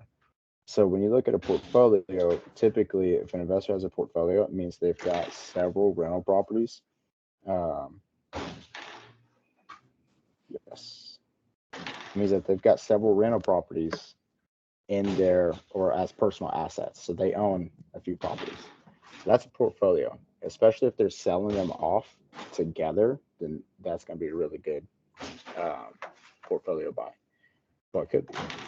So what we want to figure out, and to answer your question, these properties here are all subject properties. So they're not necessarily comps, but we'll find some comps for this one that we're about to look at. Okay. So let's go back into it. There we go. So let's pull it up on Zillow. So we got to pull it up on Zillow. They do have the photos here on Zillow. So we see that's a 3-bed, 2-bath. It's $1,493 for the square footage. So what we want to do is I'm going to run it through Realist. Realist is, again, pulls up all the tax record information for the property just to confirm property characteristics. So it's a 3-2. It's looks like it's listed for $340, and they just listed this yesterday. So they listed it for $340, and it's $1,493 for the square footage. Subdivision is going to be west over acres. So what we want to find now that we have this information is our comps. So let me go here. Let me go back. No, where is it at? There we go. Perfect. That doesn't look like it's the right property. Yeah, 58 Coleman. Okay. All right. So let's go here. Search. Residential. We'll do quick. So if you've got Privy, PropStream, Propelio, again, the process is going to be the exact same. It's going to be obviously different layouts, but the process will be the same. So where you put your subject property, you're going to put that there. And again, it will always default to a 1/4 mile. You never want to go past, you never want to look at anything really a mile away. If you're doing more commercial stuff, like if it's like a multifamily unit, if it's like not a 5-plex, but like a 6-plex, if it's a self-storage facility, then you can go out a little bit further. But for the most part, anything residential, you want to stay within that 1/4 to that 1/2 mile radius. So going back over here, 365 days is too far looking out. So we want to look at stuff that's sold within the last 90 days. We've got 16 matches so far. Now, when we're running comps, we want to make sure we see everything that is active. Active under contract, if y'all have that option, great. I don't think y'all will, but you want to see everything that's currently active, everything that's currently pending, and everything that is closed. And once you have that, you leave your criteria empty, because if you put anything in, it's going to restrict what you see. So let's go to our map. Now in our map, we can tell that this little square rectangle shape here is going to be the same subdivision.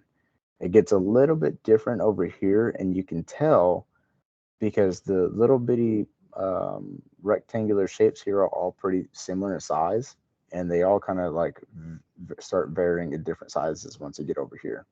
So it's a different subdivision over here than it is over here. So we want to see everything in this little subdivision, right? So I'm gonna draw a little bitty shape.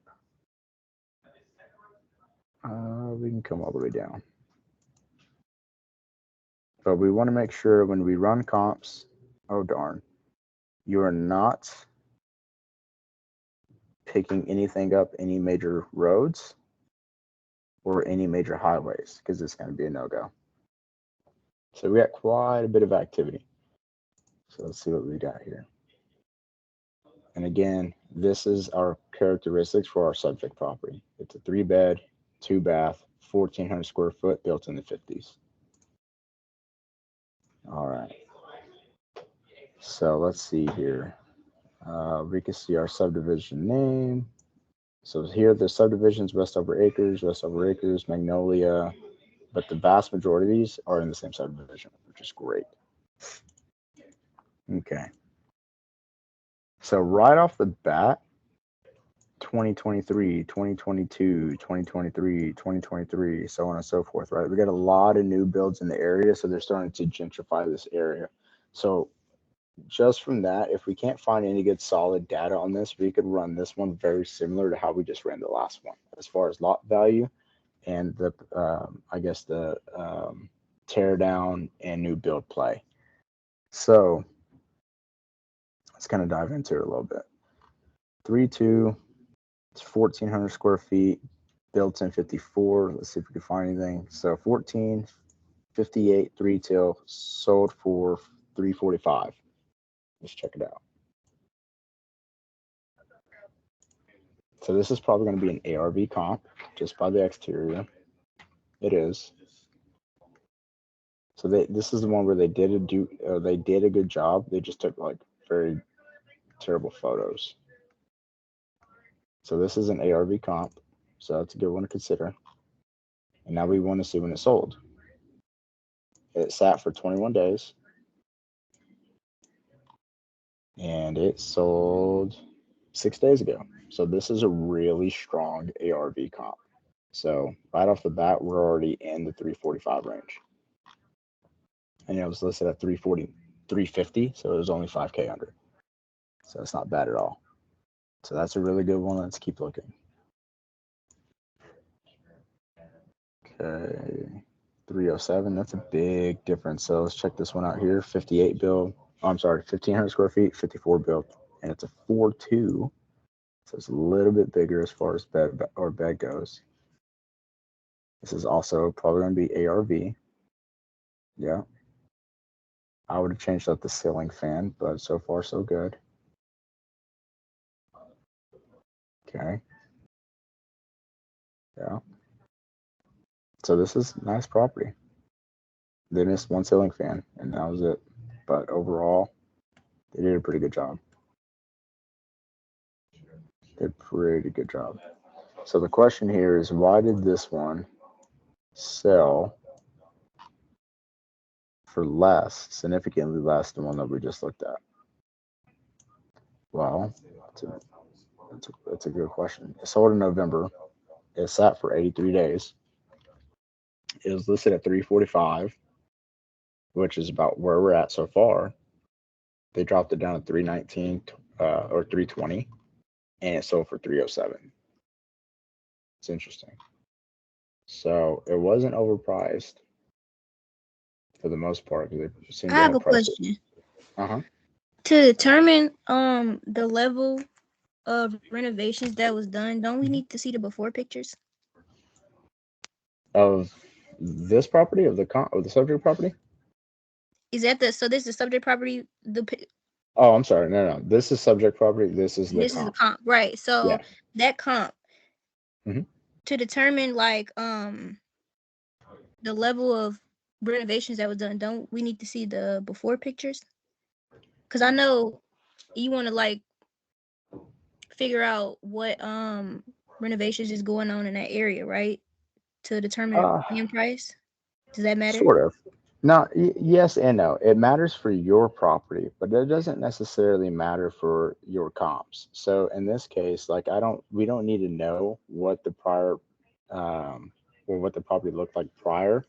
All that matters is what the property looks like when it's sold, right? Because we want to determine what our property could be potentially worth once it's renovated and sold.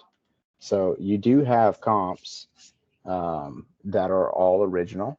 So in this case, like if we have anything that's pretty original to this, or everything that's original in the comp, that would be like an as is comp, which means if we left the property as is in its current condition, this is what it could potentially sell for.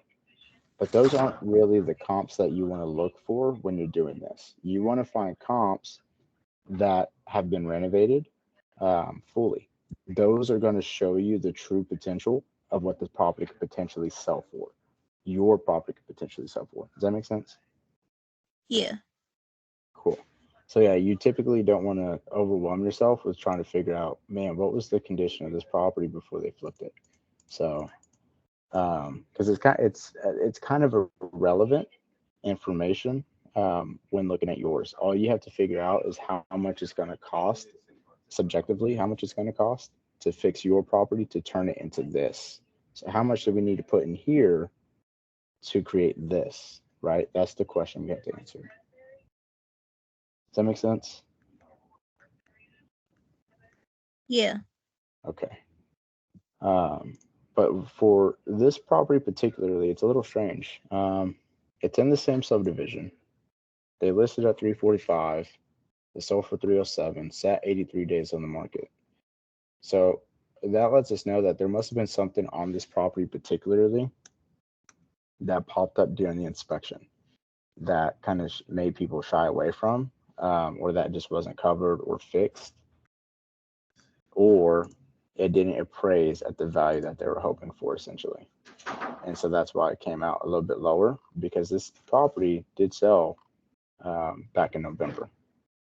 So that may be it. Not too sure, but let's keep looking. Oh, darn. Oh, there we go. Okay. Let's see. That's a 3-1. That sold for 250. That's significantly smaller. Here we go. That's another 4-2. Sold at 205. Pending. Interesting. So this one's a little hard to really kind of lean towards, and the reason for it is due to the exterior construction.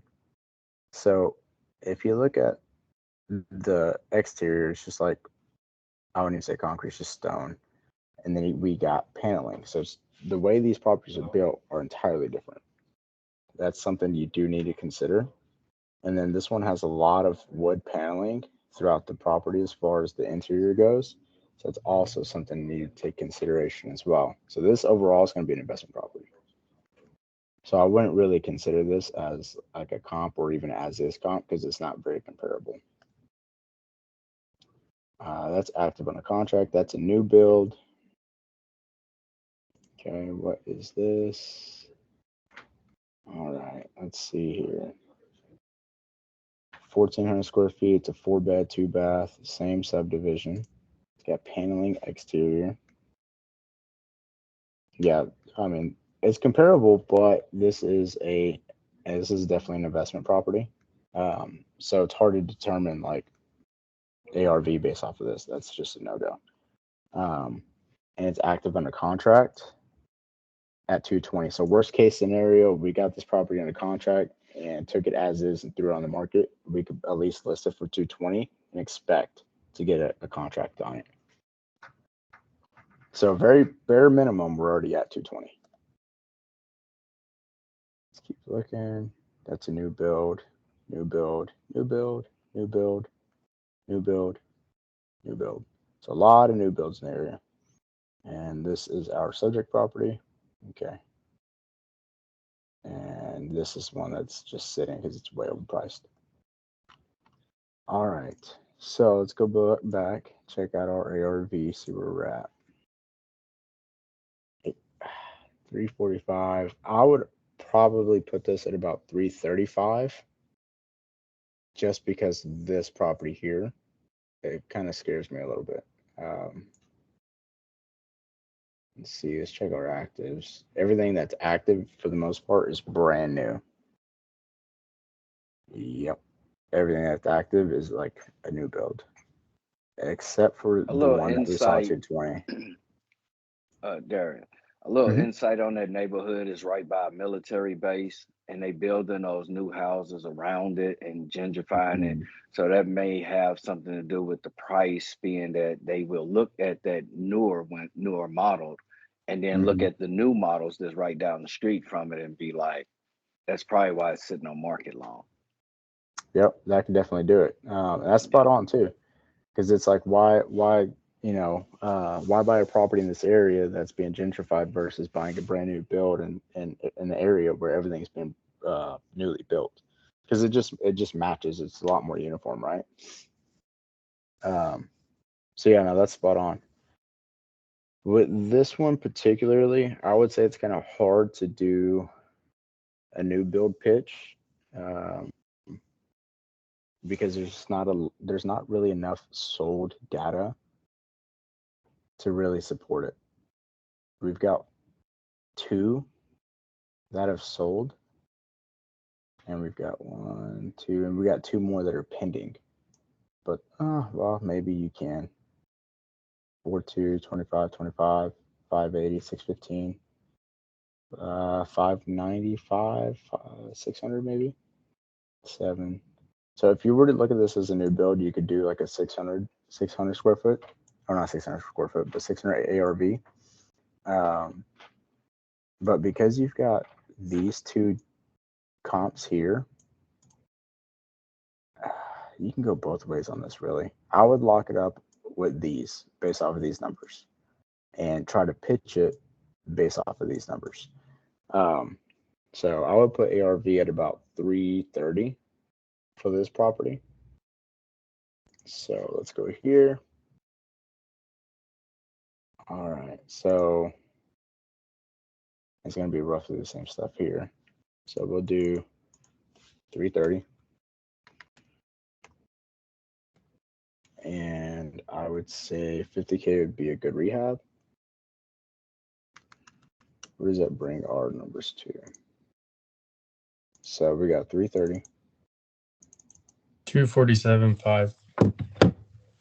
Thank you. 240. Oops. 47.5. Cool. So that's our MAO. Wait, what was the? Sorry, what was the math you was about to do in the calculator? Yeah. So you got your ARV. It's basically going to be this formula right here. Oh, ARV okay. times 0.75 minus your repairs. So if we got 330 for the ARV, we're going to multiply that by 0.75. That brings us 247.5. Now we got to take off the estimated repairs of about 50K.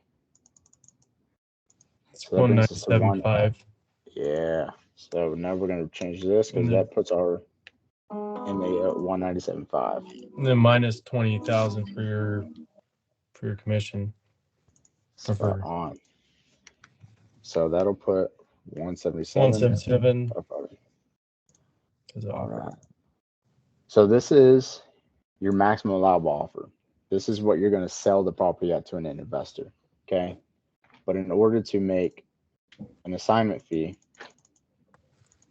you're going to offer the seller 177,500 for the property. Does that make sense? Yeah. Okay. And they're asking 340K, so we are like significantly off on this. Let's see. Okay, but that's how our offer would look if it was cash. So they're asking market rate or market value for a property that's not even like market ready, which is no surprise. It happens quite often. Let me see, that's 177.5. I mean, roughly, even if we were to do a new build or go the new build route and run our numbers that way, at the end of the day, it's still going to be roughly the exact same. So I would just run it as cash offer.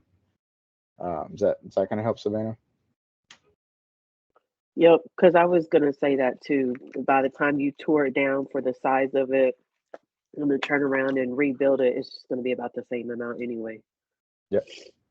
So at that point, I would present it as just like this, and then let the end investor figure out what they want to do with it. I mean, at the end of the day, if you can lock it up for 177.5 and they can lock it up at 197.5, they're going to make a much more killing if they just tore it down and rebuilt. But that's for them to decide. Okay. All right. So one more. We got 1617 Wilderness Trail. Let's go here. So remember, start this process basically all the way back over.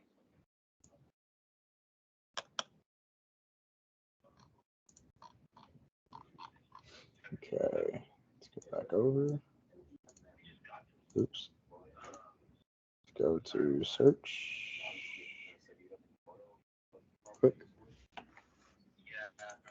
Cool. There we go. 7. Let's go change that. We're going to go 180 days. So we got 3 matches in the last 180 days. We want to see our map.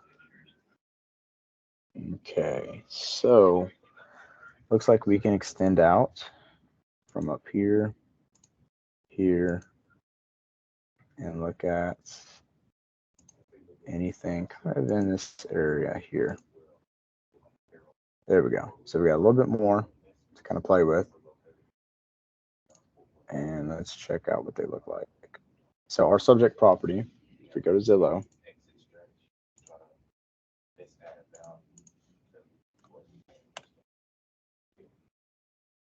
all right, so this is what our subject property looks like.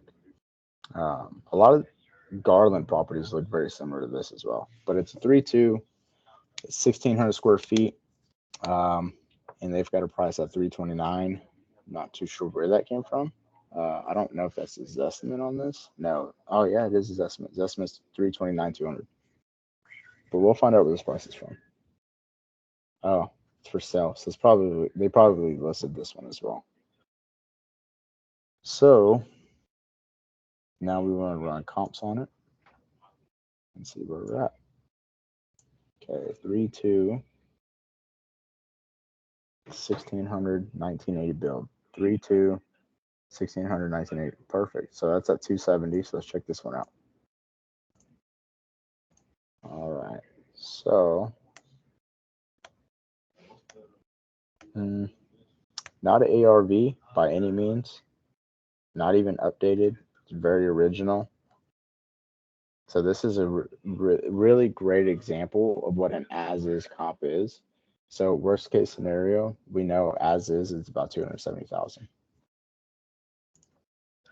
But if this is the highest comp in the area, every other comp we look at, for the most part, I wouldn't expect it to be an ARV comp.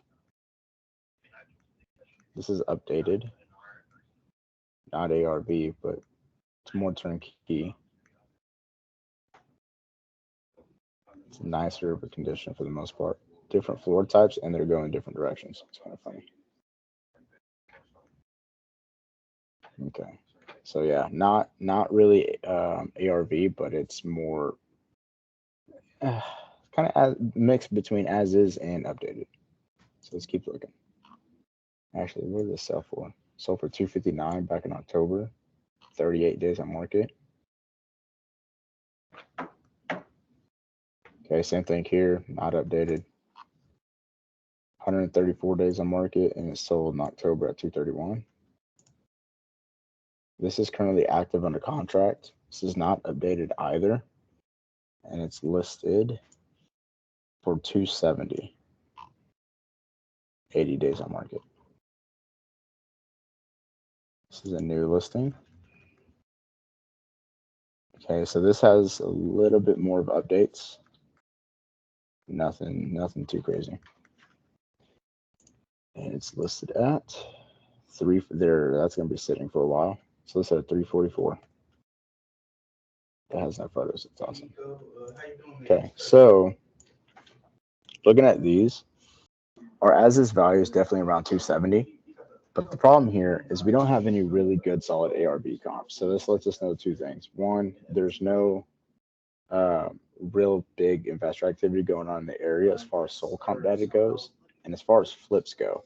So that's kind of a big red flag. Like, why are there no, or what's stopping investors from being in this area particularly? But let's see if we can find something in the last 365 days. So 365, if you have no data like this, it's going to be a last resort. Kind of like a last ditch effort. Let's see, because right now it shows zero investor activity. So 310, 310, 305, 1,800 square feet, 1717, or is it 16? So we can check out all of these. Okay. Not ARV. Nope. Okay. Let's check this one out.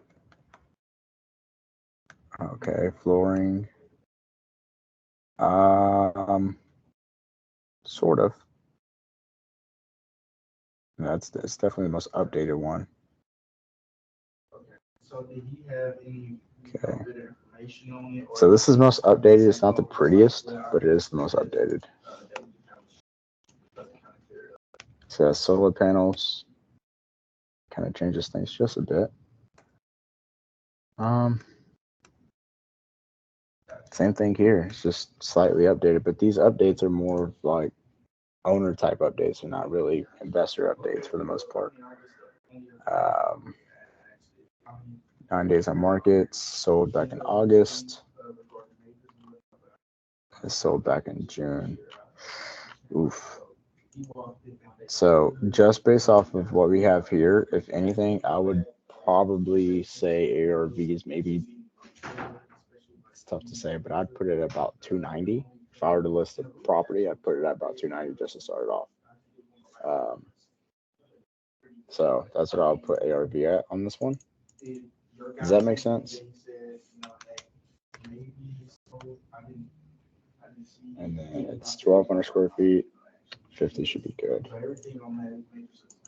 Okay. So if we're at 290.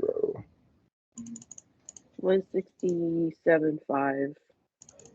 Lifesaver. And then cash to seller 147. 167.5.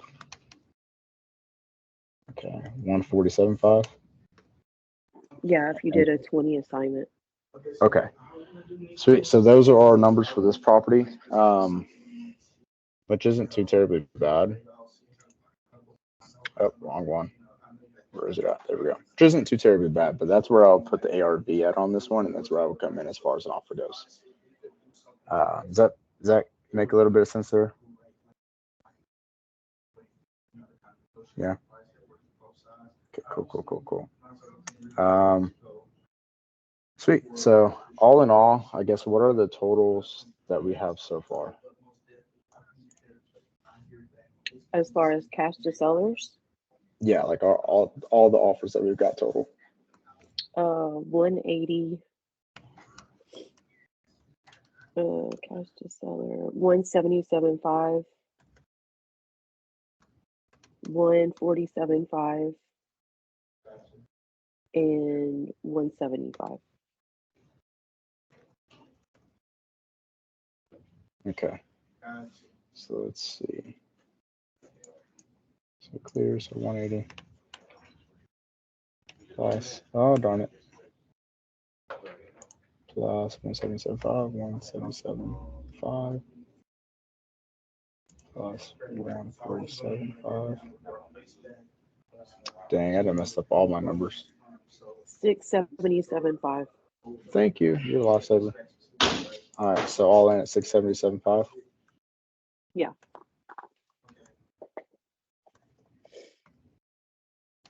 Okay, and then so that's our overall offer for each property.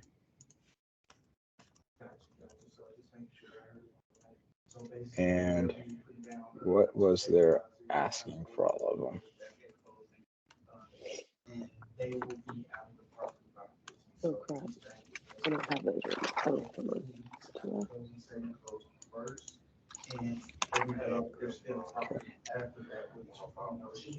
Let's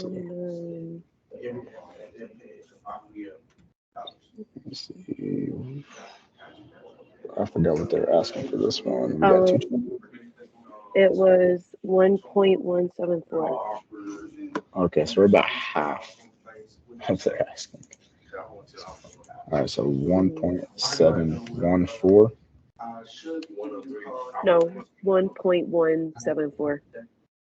1.1. Okay. So, okay. I'm just letting them know I passed. Okay. I mean, it's not terrible. It's not bad at all. But yeah, that's where I would come in at and make an offer on. It's like 677.5 for all of them. But again, because these are tenant occupied, we want to make sure that we have the correct information to base a offer on, right? So going back to it, we want to make sure we want to find out if they got T12s in place. We want to find out kind of what the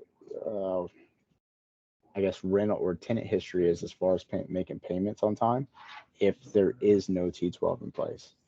We want to figure out how long and what type of lease it is. And yeah, and then lastly, we got to figure out if these are self-managed, which I'm assuming they are. But we want to find out if they're self-managed or if there's a property manager in place. If there's a PM in place, it's going to make life a whole lot easier for us. But those are the kind of the questions that we want to figure out and find out for this one particularly. Because if there's tenants that are in place, if there are tenants in place, it's going to make moving this one just a little bit harder. And then as far as picking it up and adding it to a portfolio already, the big question comes down to, is the property or are the properties going to cash flow? Because if the properties do not cash flow, we cannot pick them up into our portfolio with tenants in place. So the PITI that the seller has right now is not necessarily going to be the same PITI that we would have if we picked it up ourselves. So that's really going to impact the overall amount of cash flow that we're going to have. So that's real big to figure out, is like pretty much like, what do these lease types look like, right? Because at the end of the day, after we've gone through two of them, or one of them is definitely a tear down. And so if there's a lease in place, it's going to be hard to do a tear down. Does that make sense? Yeah, that one, because that tear down is June. That one's up in June. Okay. Coleman's up in July, and the other two are month to month. Okay. So for the ones that are month to month, we could definitely take action on like today and now. The other ones, what we could do, or essentially pitch, is like, hey, we can get escrow up and going, already opened up. So that way, when the tenants are out, we can close the next day. So that way we don't have to wait for this whole process to go through. We can just wait it out. And then once it's ready, like we can pull the trigger on it. So that way they don't have to wait any longer for the funds to go through. And if the tenants, and this is for every tenant that's in place, but if any of the tenants need assistance with relocation, or if they need help moving, or help with moving expenses, or they need help with really just about anything to get them out of the property, we can essentially help them with that. And so another thing too is we could also consider cash for keys. Cash for keys is basically saying, let's say, Savannah, you're a tenant, like, hey, Savannah, I'll give you $2,000 today if you can be out of here by Friday. What's today? Yeah, if you can be out of here by Friday, right? So that whole idea is cash for keys. It's providing, hey, cash up front for the keys for the property, vacant. So that can be something to take in consideration as well. Does that go, so the cash for keys, would that go to the owner or whatever, for basically for them getting out of their contract? It'd be for the tenant. So whoever's like occupying the property, okay. Yeah, whoever's occupying that property, it'd be for them. Good night. All these notifications. So does that kind of make sense? Yeah, the only question that I would have on it is, if they have, like, let's say it's one of the ones that has contract. Mm-hmm. If they have the contract with the previous, or with the seller, would they, how do I say it? Would it mess that up? Or it's basically, we're just saying, we're going to buy this and we're going to give you the money to get out of it. So therefore it doesn't affect that seller anymore, I guess. Yeah, so as soon as we buy a property that's got a tenant in place, we assume the lease that's already in place. So the seller has nothing left to do with it. Yeah. So we would assume that lease in place. So yeah, that's too crazy. Okay. Yeah, I was thinking before that. I don't know why I was thinking that. Okay, that makes sense. Cool. All right. And I know we covered a lot, especially in this one. Went from cap rates to net to, actually we didn't cover net yields, but cap rates, net operating incomes, all the crazy stuff. Do y'all have any questions? No, you did great.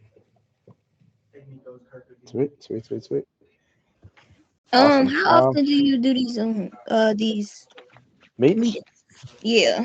So this is actually the very first one, but it'll be on a weekly basis for every Monday moving forward. Okay. At some point, could you do meet where you use Privy, since I have that? I don't have Privy, but okay. I can look into it and see. I don't know. Do they have like a free trial for Privy? No. No, I got a code. I use code PACE to get 20% off, but that's it. They don't got a free trial. I think they got a free trial for PropStream though. Okay. If anything, what we can do, I think I should be able to allow you to present on here. I'm not 100% sure, but if anything, we can essentially just, or I could just have you present, and I could look at it and just kind of walk you through the process. Does that make sense? Okay. Cool. All right. And then let's see. Okay. And then Dre, you had sent over a few. Let's check those out real quick. Let's see. Where are they at? Damn. Oh, there we go. Cool. All right. So for these, this is the one that you had sent over, is the wrap deal to review. Yeah. What questions do you have here? So I guess I better understand how I can break this down. Initially, when I was looking at it, I didn't know what I was looking at. So you basically let me know that this is outside of our wheelhouse. This is the wrap deal is something that we can't do right now. So I don't think that is even a part of what we're learning right now. But cool. If you can give any insight on it, I noticed that it was a wrap deal. I saw that it was coming from a connector. I looked at the property, but again, it's not what we're working on right now. Yeah. Okay. So in this one, I guess I'll just break it down real quick for everybody. So it's a property in Lovelady, Texas. So Lovelady, if we look at it on a map, is kind of in the middle of nowhere. It's very, very rural of an area. Very rural. And this goes back to the very first lesson I learned in real estate. Never, ever get a property under contract in a rural area. Whether you're buying it or you're trying to move it, because you're very limited with your exit strategies. So this is where Lovelady is located. Super rural, right? Between Dallas and Houston, it's just very, very rural. This is more of like a retirement area where somebody would go to retire. But going back to it, so pretty simple stuff here, just property details, nothing too crazy. The terms. So the total purchase price that they're asking for is $344,956. That's including all of the assignment fees that are already. That's including the assignment fee and then the entry fee overall. So your entry fee is how much it takes to get into a deal. So in this case, it's going to take $28,500 plus the cost for closing. And if you have a transaction coordinator involved, you also get your TC costs as well. So realistically, your entry fee is going to be close to about $35,000 just to get into this deal. Subject to is pretty much subject to just buying the property, subject to the mortgage in place. So they're letting us know, like, hey, the principal balance that's remaining is $316,456 at a 2.5% rate, which is really nice. Like if this was in like the DFW area, that'd be killer. Because that rate is just like very unheard of. You're not going to see that for decades. And then the PITI is very important. Let me go here. ITI.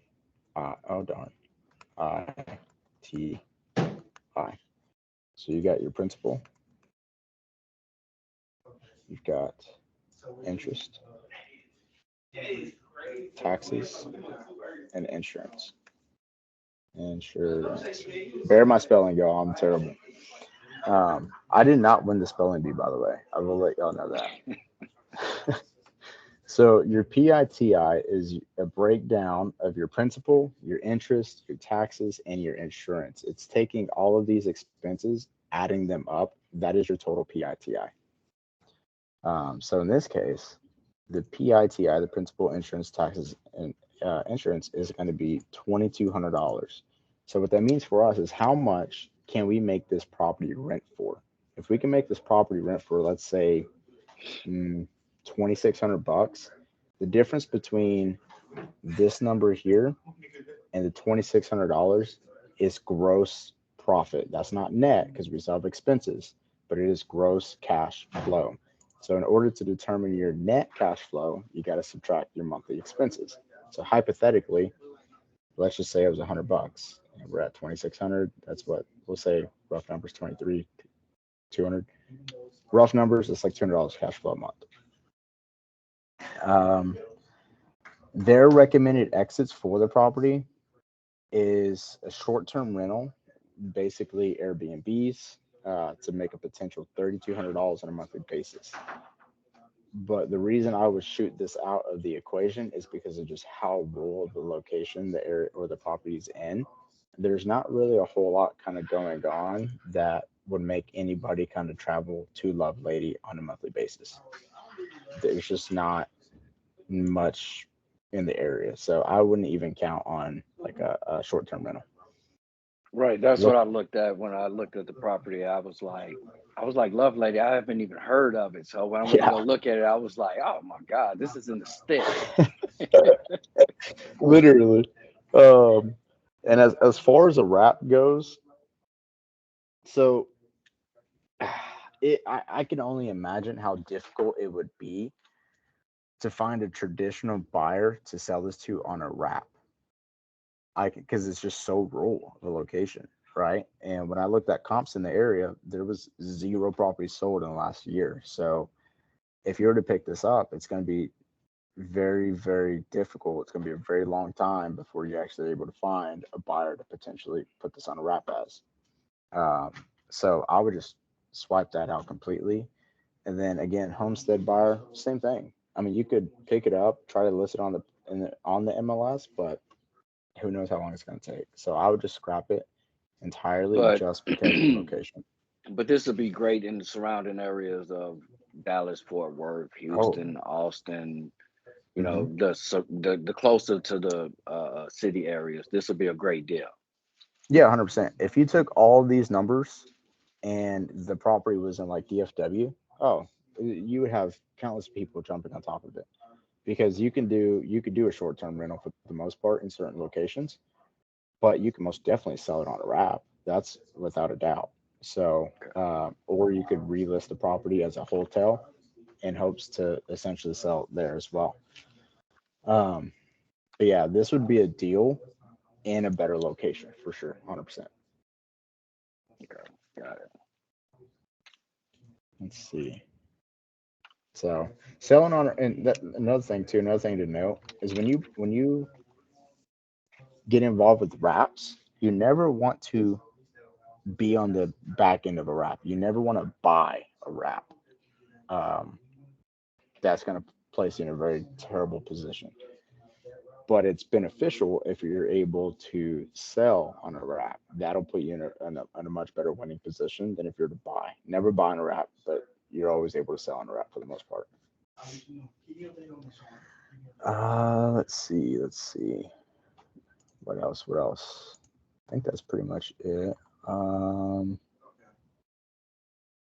Okay. So I got another one. On the wrap. Sure. So on the entry fee, right? So what is the typical number on entry? Is there a typical number? Is there a number that's too high to enter on the wrap? That's a good question. So, and it's also very subjective. So Pace likes to teach that a good entry is like 5-10%, which it is. That's an amazing entry. But the likelihood of being able to get a property under contract at 5-10% becomes a little bit more slim. You've got to be really good at finding a lot of different problems, and really good at explaining the entire process, but 2, why the seller should take less than what they should actually probably take for the property. So getting that 5-10% entry is very tough. I would say on a realistic scale point or standpoint, like anywhere from 10 to 20% is actually doable. More 15 to 20 really. Is going to be a lot more doable. And either way, like if you do 20% of an entry fee, it's still not bad. It's still not bad at all. As long as the overall interest rate is low, like no more than 4%, and it doesn't need much in rehab, and it's already turnkey and ready to go, it's not a bad deal. That wouldn't be a bad deal at all. I guess, does that kind of answer that question a little bit? Got it. So that's kind of where I would look at that.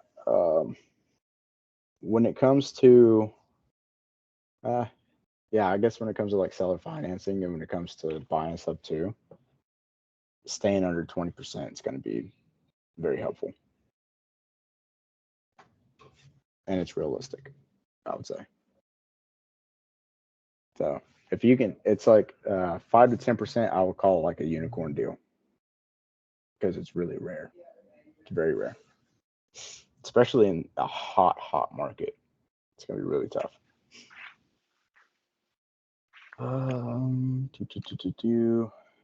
All right. That's all I had. Sweet. Okay, I got something. What you got? Sorry. No, Okay, you're fine. when I'm asking for the additional stuff, I have, if there's a T12 available, if there's not, then I need the tenant payment history. If they pay on time every month, have they ever been late or behind? If so, how much?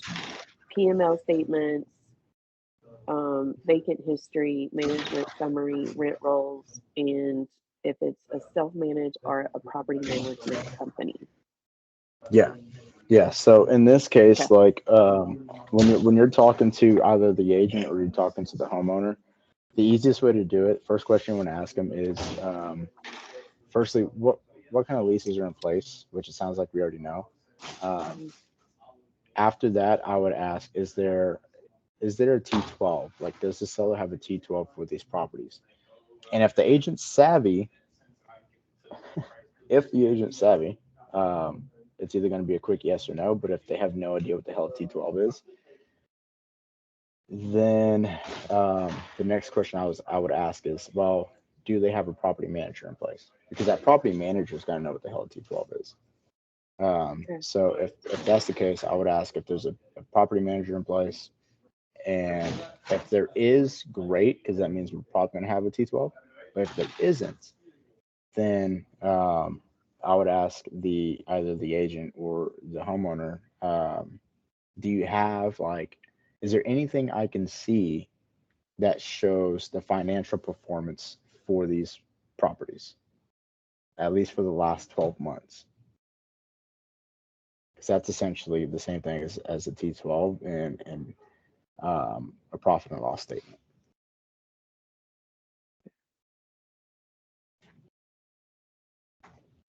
Okay.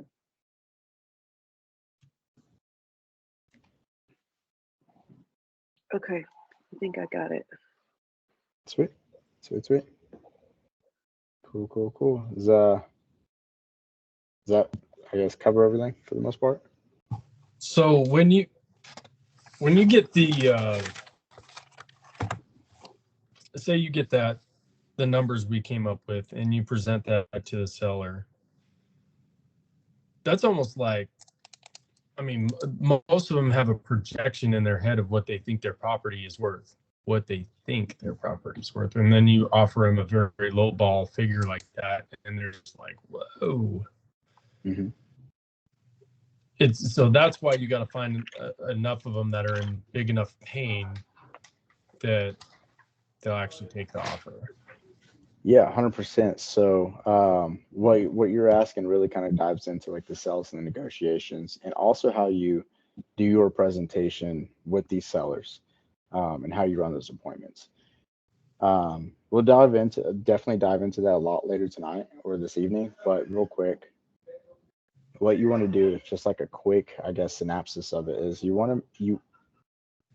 where a lot of wholesalers really fail and mess up at is how they run their presentations and how they talk to these clients or how they talk to their prospects.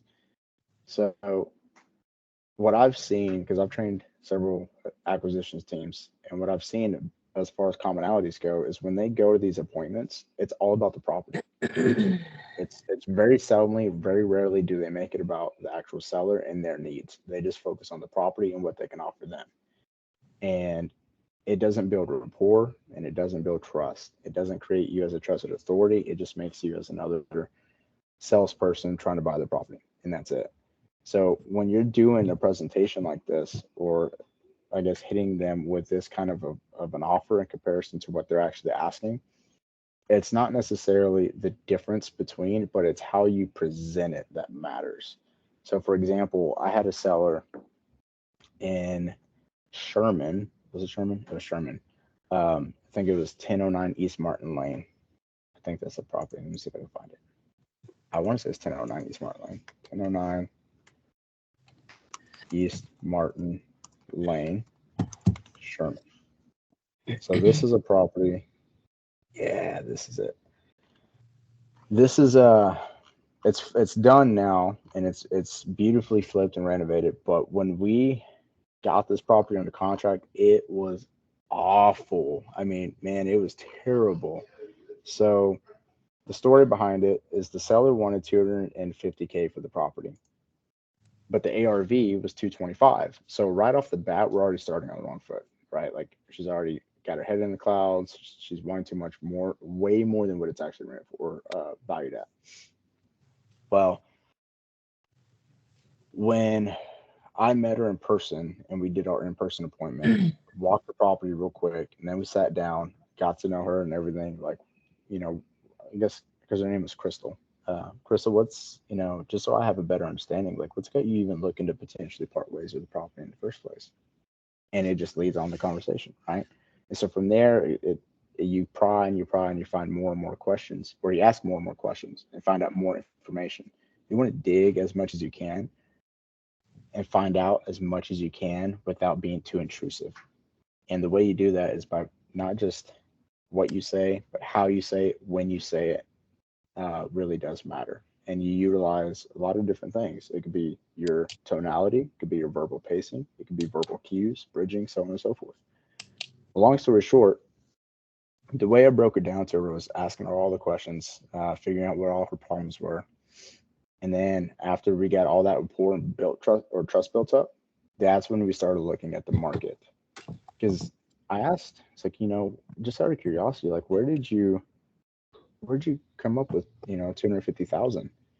And she flat out told me Zillow. She was like, well, that's my estimate. I was like, okay. I was like, would it help you a little bit more if I guess broke down what's going on in this market, particularly with you, like right here? And she was like, yeah. Like, all right, great. So we did. Showed her everything that was sold, just like how we ran through all these properties. It's the exact same thing I did with her, right? And I broke down the numbers for her and pulled out a flip calculator that we used to determine our estimated profits, plugged it all in, all the numbers. And I was like, look, if we're coming in at 225 or 250, we're going to be way upside down. It just doesn't make sense. I was like, would you buy, if you were me, would you buy this property to make this kind of return? And she's like, absolutely not. I was like, exactly. And so our benchmark is 40 grand. So when we do a flip, we want to make at least $40,000 on the flip. Otherwise, we really won't invest time into actually picking it up and doing the project.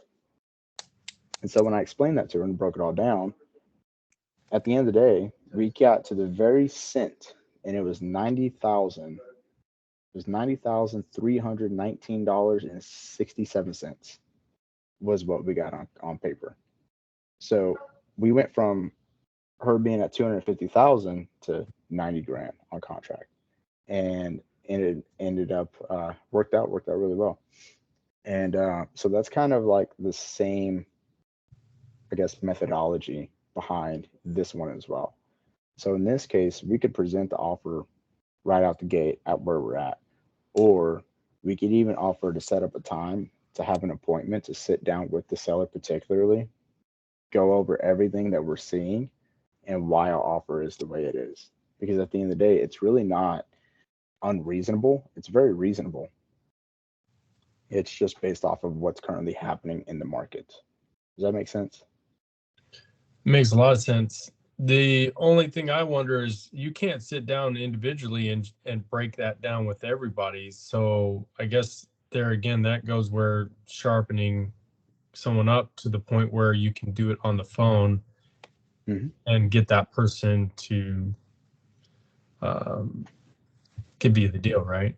Yeah, 100%. So anytime it's something like that, a phone call I like to typically stay away from. If it's here in DFW, I'll go to the person's house and just or meet them for coffee and break it down for them. Or kind of last result, we'll do something like what we're doing now as far as like a Google Meet goes, Zoom, or I guess Skype. I like Skype now. And I'd break it down the exact same way that we went through our entire process as well. But if we're able to do, like, if we're able to get an in-person appointment and do it in person, it's always going to be a lot better. Always. Because you can read their body language, you can feel their energy that they're giving off, and you can really cover any any concerns that they may have. So it's harder to close people over a phone call than it is in person. Especially if you're trying to do like one call closes, which a lot of wholesalers are. It's just not very personable. It's very transactional. And so it is low ball, but it's really not. Does that make sense? It's not low ball because you're initially trying to go in, fix the place up and get it to where it's up to date with the market, so that way it can sell for the actual retail that everybody thinks their house is. Yeah, 100%. And then because in this case, this seller is going to say, well, I can almost guarantee they're going to say this. They're going to be they're going to say something along the lines of, well, all the properties are already updated. I renovated all of them. And so what we could do is like, Mr. Seller, I totally understand where you're coming from, and I get it. You did put quite a bit of work into it. But I guess would you say your property looks similar to, I don't know, 123 Main Street, right? And they're like, well, no. It's like, okay. It's like, so if it takes your property to look like 123 Main Street to get that $250,000 that you're asking for, that means we're going to have to come in and already redo the work that you did to make it look like the 123 Main Street. Does that make sense? Well, yeah. Okay. So that's kind of where we're at. So with that, because this property is in this good of a condition and it sold for 250, I can't compare your property to this one. This is more of like a Taj Mahal on a scale of 1 to 10. And right now we're at about a 6. So we got to add a little bit more work to it to get it to that Taj Mahal or get it to that level 10 on a scale of 1 to 10. Does that make sense? Yeah. So that's how I break it down to sellers. If you're able to break it down if you're able to break it down on not just a logical level, but you're also able to get them to agree to it, then they're telling themselves, like they're hearing themselves tell themselves, like, yeah, that does make sense. Right. So, and at the end of the day, I mean, not all of them are going to work, not every offer you present is going to be a deal. But how you talk to these clients and these prospects really does matter, like a lot. So, and there's a lot to it. There's a lot more involved with it, and we'll definitely tackle a lot more of it on our next sales negotiations meeting. Sweet. Sweet. Does anybody have any other questions or anything? Great info, bro. Great info. It's a lot, y'all. So sorry for bombarding y'all with information. No, thank you. Of course. Savannah, the other properties you sent over, I'll run those separately because I can run those a little bit faster. And I should have those over to you by today. Okay, that's cool. Sweet. Anybody else have anything? Cool. Good to go. All right. All right, y'all. I will catch y'all on the next one, I suppose. So we got another one coming up. It's just Q&A, nothing crazy. And then after that, we got our sales and negotiations, and that'll be around like 3:15. So I'm gonna make sure all the links are not broken, so we don't run into any crazy issues like we have been all day. So sorry I have for a that. question. Yeah. What you talking about today? You gonna have another meeting? Yeah, I got two more. So the next one is going to be oh darn. When is it? Oh, it technically already started. The next one's going to be, I guess, now. And then after that, it will be the sales and negotiations at 3:15. Okay. Well, nobody's on this one, so I'm not too worried about it. But yeah, the next one's going to be now, and then sales and negotiations, which I'm expecting a few people to hop on, will be at 3:15. Is this some sort of group this you're part of? No, just doing it to, I guess, add as much value as I can where I can, and help as many people as I can in the process. So, So the people okay, so the people just come to you with questions and then you decide if you want to make a meeting or whatever and you give them the link. well, the issue I wouldn't say issue, but what I was running into is I was hopping on phone calls with like newer wholesalers, to provide as much value to them as I can and help them with their processes. But the calls were taking significantly longer than I was thinking. So I was on average maybe about an hour 45, 2 hours a call. So that really takes away from the amount of focus I could put towards like my actual business. And so that's why I just went ahead and structured Mondays for these calls so anybody can hop on and we can cover anything that they got. Okay. Yeah. How do you get to the links that you just were showing there? Yeah, so I'm gonna have to update that. And when I create a new update and a new link in here, I'll send it on the invite. It should pop up as a Google invite. So it'll pop up like this on your calendar. As long as I have your email, I can send a Google invite and it'll pop up right here. Okay. How do I get you my email? I guess I can look you up in the Gator for the. Let's see. I will do this. Let me chat. Here we go. So if you can do, I'll throw my phone number in the chat for y'all. And y'all can send me any, I guess, any information that y'all want to send. It could be, I mean, you can shoot over your email, your contact info. You can shoot over deals you need to underwrite.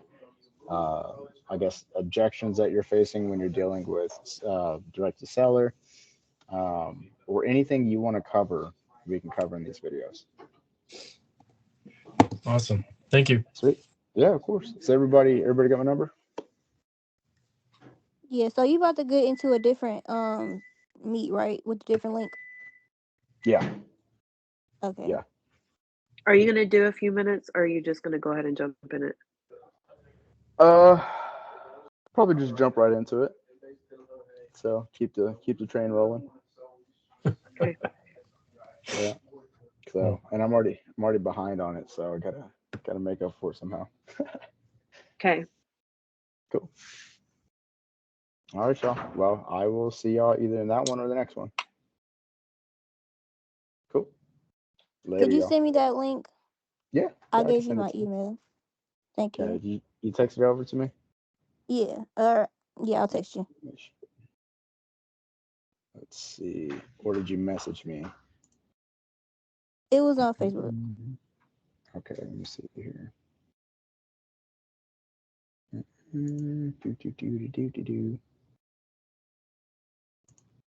Okay. Oh, okay, I got it. Yeah, sweet. All right, so cool.